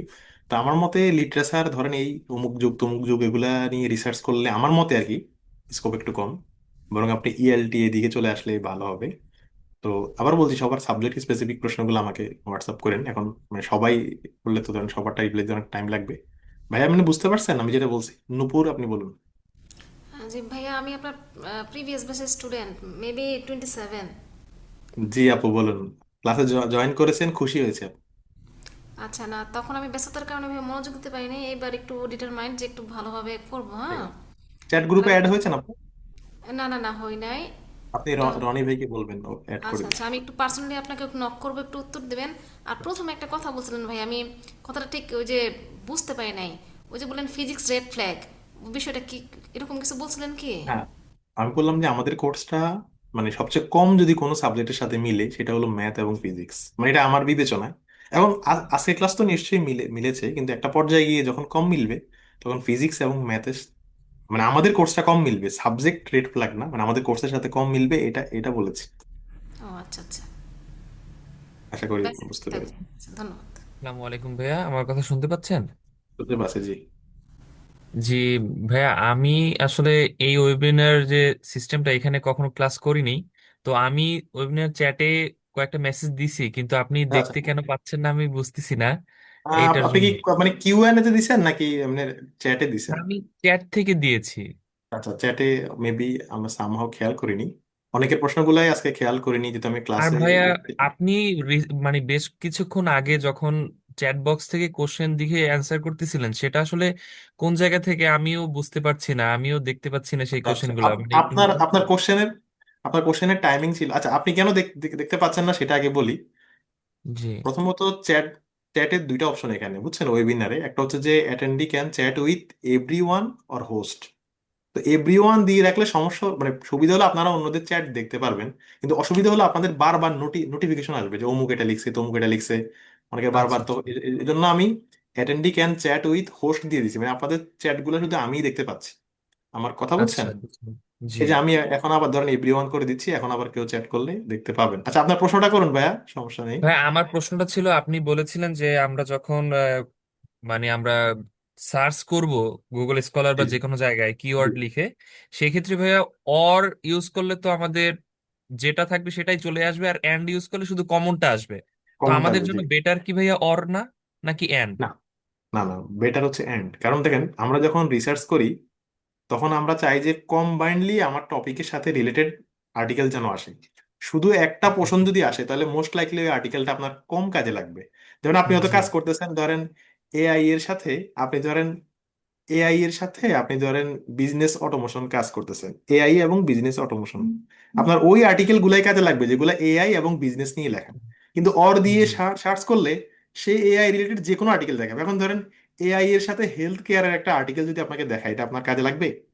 না না ভাইয়া, তখন আমার প্রবলেম কথা হয়ে যাবে। তা বলছেন, এই জন্য আর কি, মানে আমি মনে করি যে অ্যান্ড দিয়ে সার্চ করাটা বেটার। ভাই, আর একটু ছোট্ট প্রশ্ন ছিল আমার। আমি রিসেন্টলি থিসিস করতেছি মাস্টার্সে। তো সেক্ষেত্রে ভাইয়া আমি কয়েকটা পেপার, মানে অলরেডি আমরা ইনিশিয়াল প্রপোজাল ডিফেন্স শেষ করেছি এবং মেথোডোলজি এবং লিটারেচার রিভিউ পার্টে আছি। তো বুঝতে এক্ষেত্রে পারছি, আমি আপনার ক্লাস শিডিউল অনুযায়ী দেখতে পাচ্ছি যে আমি লেট হবে। লিটারেচার রিভিউটা আমার ঠিক টাইমেই আছে, আমি শিখতে পারবো এবং আমি ডেভেলপ করতে সমাধানটা বলে পারবো। দিই, কোশ্চেন ক্লিয়ার। জি জি যদি জি ভাইয়া। আপনার কোর্স ফি আপনি ক্লিয়ার করে দেন, আপনাকে সর্বশেষ ব্যাচের অ্যাক্সেস অগ্রিম দিয়ে দেওয়া হবে। আপনি চাইলে আচ্ছা আচ্ছা ক্লাসগুলো আচ্ছা। আগে দেখে শেষ করতে পারবেন, আগে যেটা দেখতে অলরেডি পারবো। চার চার চার পাঁচজন এমন করেছেন। ঠিক আছে। জি ভাই। জি, বুঝতে ওকে। পারছি ভাই। জি, ওকে। এতটুকুই ছিল ভাই, আজকে ক্লাস ভালো ছিল এবং আমি বরিশাল বিশ্ববিদ্যালয় থেকে আমার 3টে ফ্রেন্ড আপনার কোর্স করেছে এবং তারা খুবই ভালো ফিডব্যাক দিয়েছে এবং তাদের অনেক পেপারও পাবলিশড হয়েছে। আপনার কোন ডিপার্টমেন্ট? Political science? ইকোনমিক্স ভাইয়া, শ্রাবণ, ইকোনমিক্স। হাসিব, শোভন, ও হ্যাঁ, আপনি হয়তো রাইট রাইট, মনে থাকতে ওরা পারে তো ওদের রিসার্চ কথা। সোসাইটিতে কাজ করে, তো ওখানে কিন্তু ভালো কোলাবোরেশন পাবেন। আরো আরো অনেকে আছে, আমি জানি না আপনি চিনেন কিনা। পলিটিক্যাল সায়েন্সও কিন্তু অনেক, ওই যে ওবায়দুল্লাহকে চিনেন কিনা, এখন ইউএসএ তে আছে। সো ওদের সাথে কোলাবোরেশন চাইলে করতে পারেন। আরো অনেকে আছে, হ্যাঁ হ্যাঁ হৃদয় আছে, চিনেন কিনা, এই হ্যাঁ আর হ্যাঁ, কি। চিনি ভাইয়া।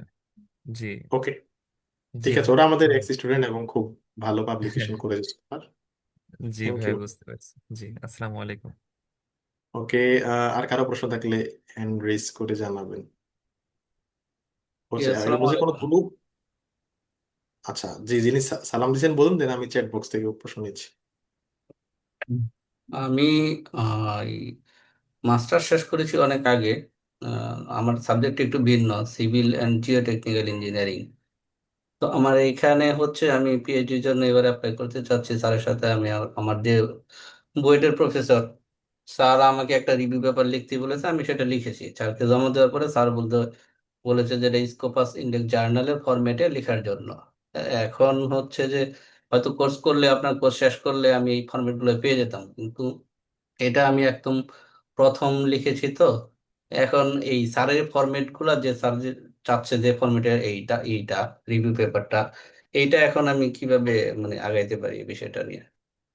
আচ্ছা আচ্ছা, আমি ক্লিয়ার না, মানে আপনি কি কোন ফরম্যাটে লিখবেন সেটা বুঝতেছেন না, হ্যাঁ, রাইট স্যার রাইট। আমাকে আমার টপিকসটা বলছে যে তুমি আচ্ছা এই আচ্ছা, রিভিউ আমি সবার পেপারটা। উদ্দেশ্যে একটু সহজ করে দেই। সবার যে নিজ নিজ নিজ নিজ প্রবলেম গুলা, প্রথম কিছু ক্লাসে প্রশ্ন করার সুযোগ একটু কম, সবার নিজ নিজ প্রশ্নগুলো আমাকে ইনবক্স করবেন। আমার নাম্বার শেষ হলো 74। আপনারা ওই গ্রুপে মানে আমার অ্যানাউন্সমেন্ট দেখতে পাবেন, বা আজকে আমি ক্লাসের ড্রাইভ লিঙ্কের সাথে দিয়ে দেবো। সবার ইন্ডিভিজুয়াল প্রশ্নগুলো আমাকে ইনবক্স করবেন। ক্লাস ডেতে ক্লাস রিলেটেড প্রশ্নগুলো ছাড়বেন আর কি। কেউ চাইলে লিভ নিতে পারেন। আর হচ্ছে, ভাই আমার একটা প্রশ্ন আছে। হ্যাঁ বলুন। জি হৃদয়, আপনি কিন্তু রেকর্ড পাবেন, আপনি অলরেডি 4বার বলেছেন রেকর্ডের কথা, রেকর্ড পাবেন। ভাইয়া, আসসালামু আলাইকুম ভাইয়া। আমি আসলে মাওলানা হোসেন বিজ্ঞান প্রযুক্তি বিশ্ববিদ্যালয়ের স্ট্যাটিস্টিক্স ডিপার্টমেন্টে পড়ি। তো ভাইয়া জি আমার একটু জানার যে কোশ্চেনটা হচ্ছে সেটা হচ্ছে ভাইয়া, স্ট্যাটিস্টিক্স থেকে আমি আসলে মানে আপনাদের এই ফিল্ড থেকে আমি কিভাবে হেল্প পেতে পারি এবং কোন ধরনের এখন রিসার্চ আমার আমার ধারণা জন্য ভালো ভালো হবে, হবে? কারণ কি, মানে স্ট্যাটিস্টিকের সুবিধা হলো এখানে মাল্টি ডিসিপ্লিনারি সুযোগ থাকে। মানে যেমন আমাদের সোশ্যাল সায়েন্সের প্রজেক্ট গুলাতেও কোয়ান্টিটিভ পার্টে একজন স্ট্যাটিস্টিকের লোক থাকেই। দেখবেন কোয়ান্টিটিভ যে গবেষণাগুলো হয়, এখানে 5 জন অথর থাকলে একজন হয়তো স্ট্যাটিস্টিক বা রিলেভেন্ট থাকে, কারণ অ্যানালাইসিস গুলো তো করা লাগে, কোয়ান্টিটিভ অ্যানালাইসিস। সো স্ট্যাটিস্টিকের স্কোপটা অনেক বড়।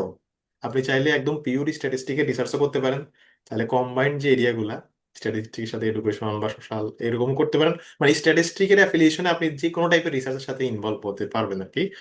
তারপরে বুঝতে পেরেছেন। আশরাফুর বলছেন ইম্প্যাক্ট ফ্যাক্টর আর সাইট স্কোরটা আরেক বললে ভালো হতো। কোন জার্নালের আর্টিকেল গুলা গড়ে গত 2 বছরে কত সাইটেশন পেয়েছে এটাকে বলে ইম্প্যাক্ট ফ্যাক্টর। আর গড়ে 3 বছরের হিসাব যেটা, এটা হলো সাইড স্কোর। হলো 3 বছরের, আর ইম্প্যাক্ট ফ্যাক্টর হচ্ছে 2 বছরের। এটা আমাদের বের করা লাগবে না আর কি। ওকে। আহ আসসালামু আলাইকুম ভাইয়া। জি বলুন। জি আহ, আমি রনি আহমেদ। আমার একটা প্রশ্ন হচ্ছে, আহ, এখানে ধরেন হচ্ছে আমরা কোর্সটা কমপ্লিট করলাম। এখন করার পর আমরা এখানে যারা একই ব্যাকগ্রাউন্ডে থাকবো, ফর এক্সাম্পল আমি ইকোনমিক্সের, তো সেই ক্ষেত্রে আমরা সবাই মিলে কোলাবোরেশন করতে পারবো কিনা রাইট বা রাইট, আমরা আমরা ওরকম। লেকচার নাম্বার 12 এর পরেই একটু বলে দিই, লেকচার নাম্বার 12 এর পরেই আমরা মানে ডিসিপ্লিন ভিত্তিক চ্যাট গ্রুপ খুলে দেবো। তো আমরাও এটা চাই যে আগের ব্যাচের যারা আপনাদের ব্যাকগ্রাউন্ডে ছিল, যারা অলরেডি আর্টিকেল পাবলিশ করতেছে, তাদের সাথে যেন আপনারা নতুনরা যেন একটু কোলাবোরেশন করা, বা একটা ইনফো তো প্রয়োজন হয়। ধরেন আর কিছু না হোক, আর্টিকেল জার্নালে জমা দিতে কিছু ইনফো লাগে, তো আমরা এই জন্য আগের ব্যাচের এরকম সাবজেক্ট ভিত্তিক চ্যাট গ্রুপ গুলাতে আপনাদেরকে অ্যাড করে দেবো। এটা 10ম ক্লাসের পরে হবে, কারণ 10ম ক্লাসের পেমেন্ট ডেডলাইন, আবার ফিটা ক্লিয়ার হওয়ার পরে দেন আমরা সাবজেক্ট ভিত্তিক চ্যাট গ্রুপে অ্যাড করে দেবো, ঠিক আছে। একজন প্রশ্ন করছেন গুগল স্কলারে আইডি কিভাবে খুলবো, এটা ইউটিউবে সার্চ করলেই দেখতে পাবেন কিভাবে খুলবেন। Thank you.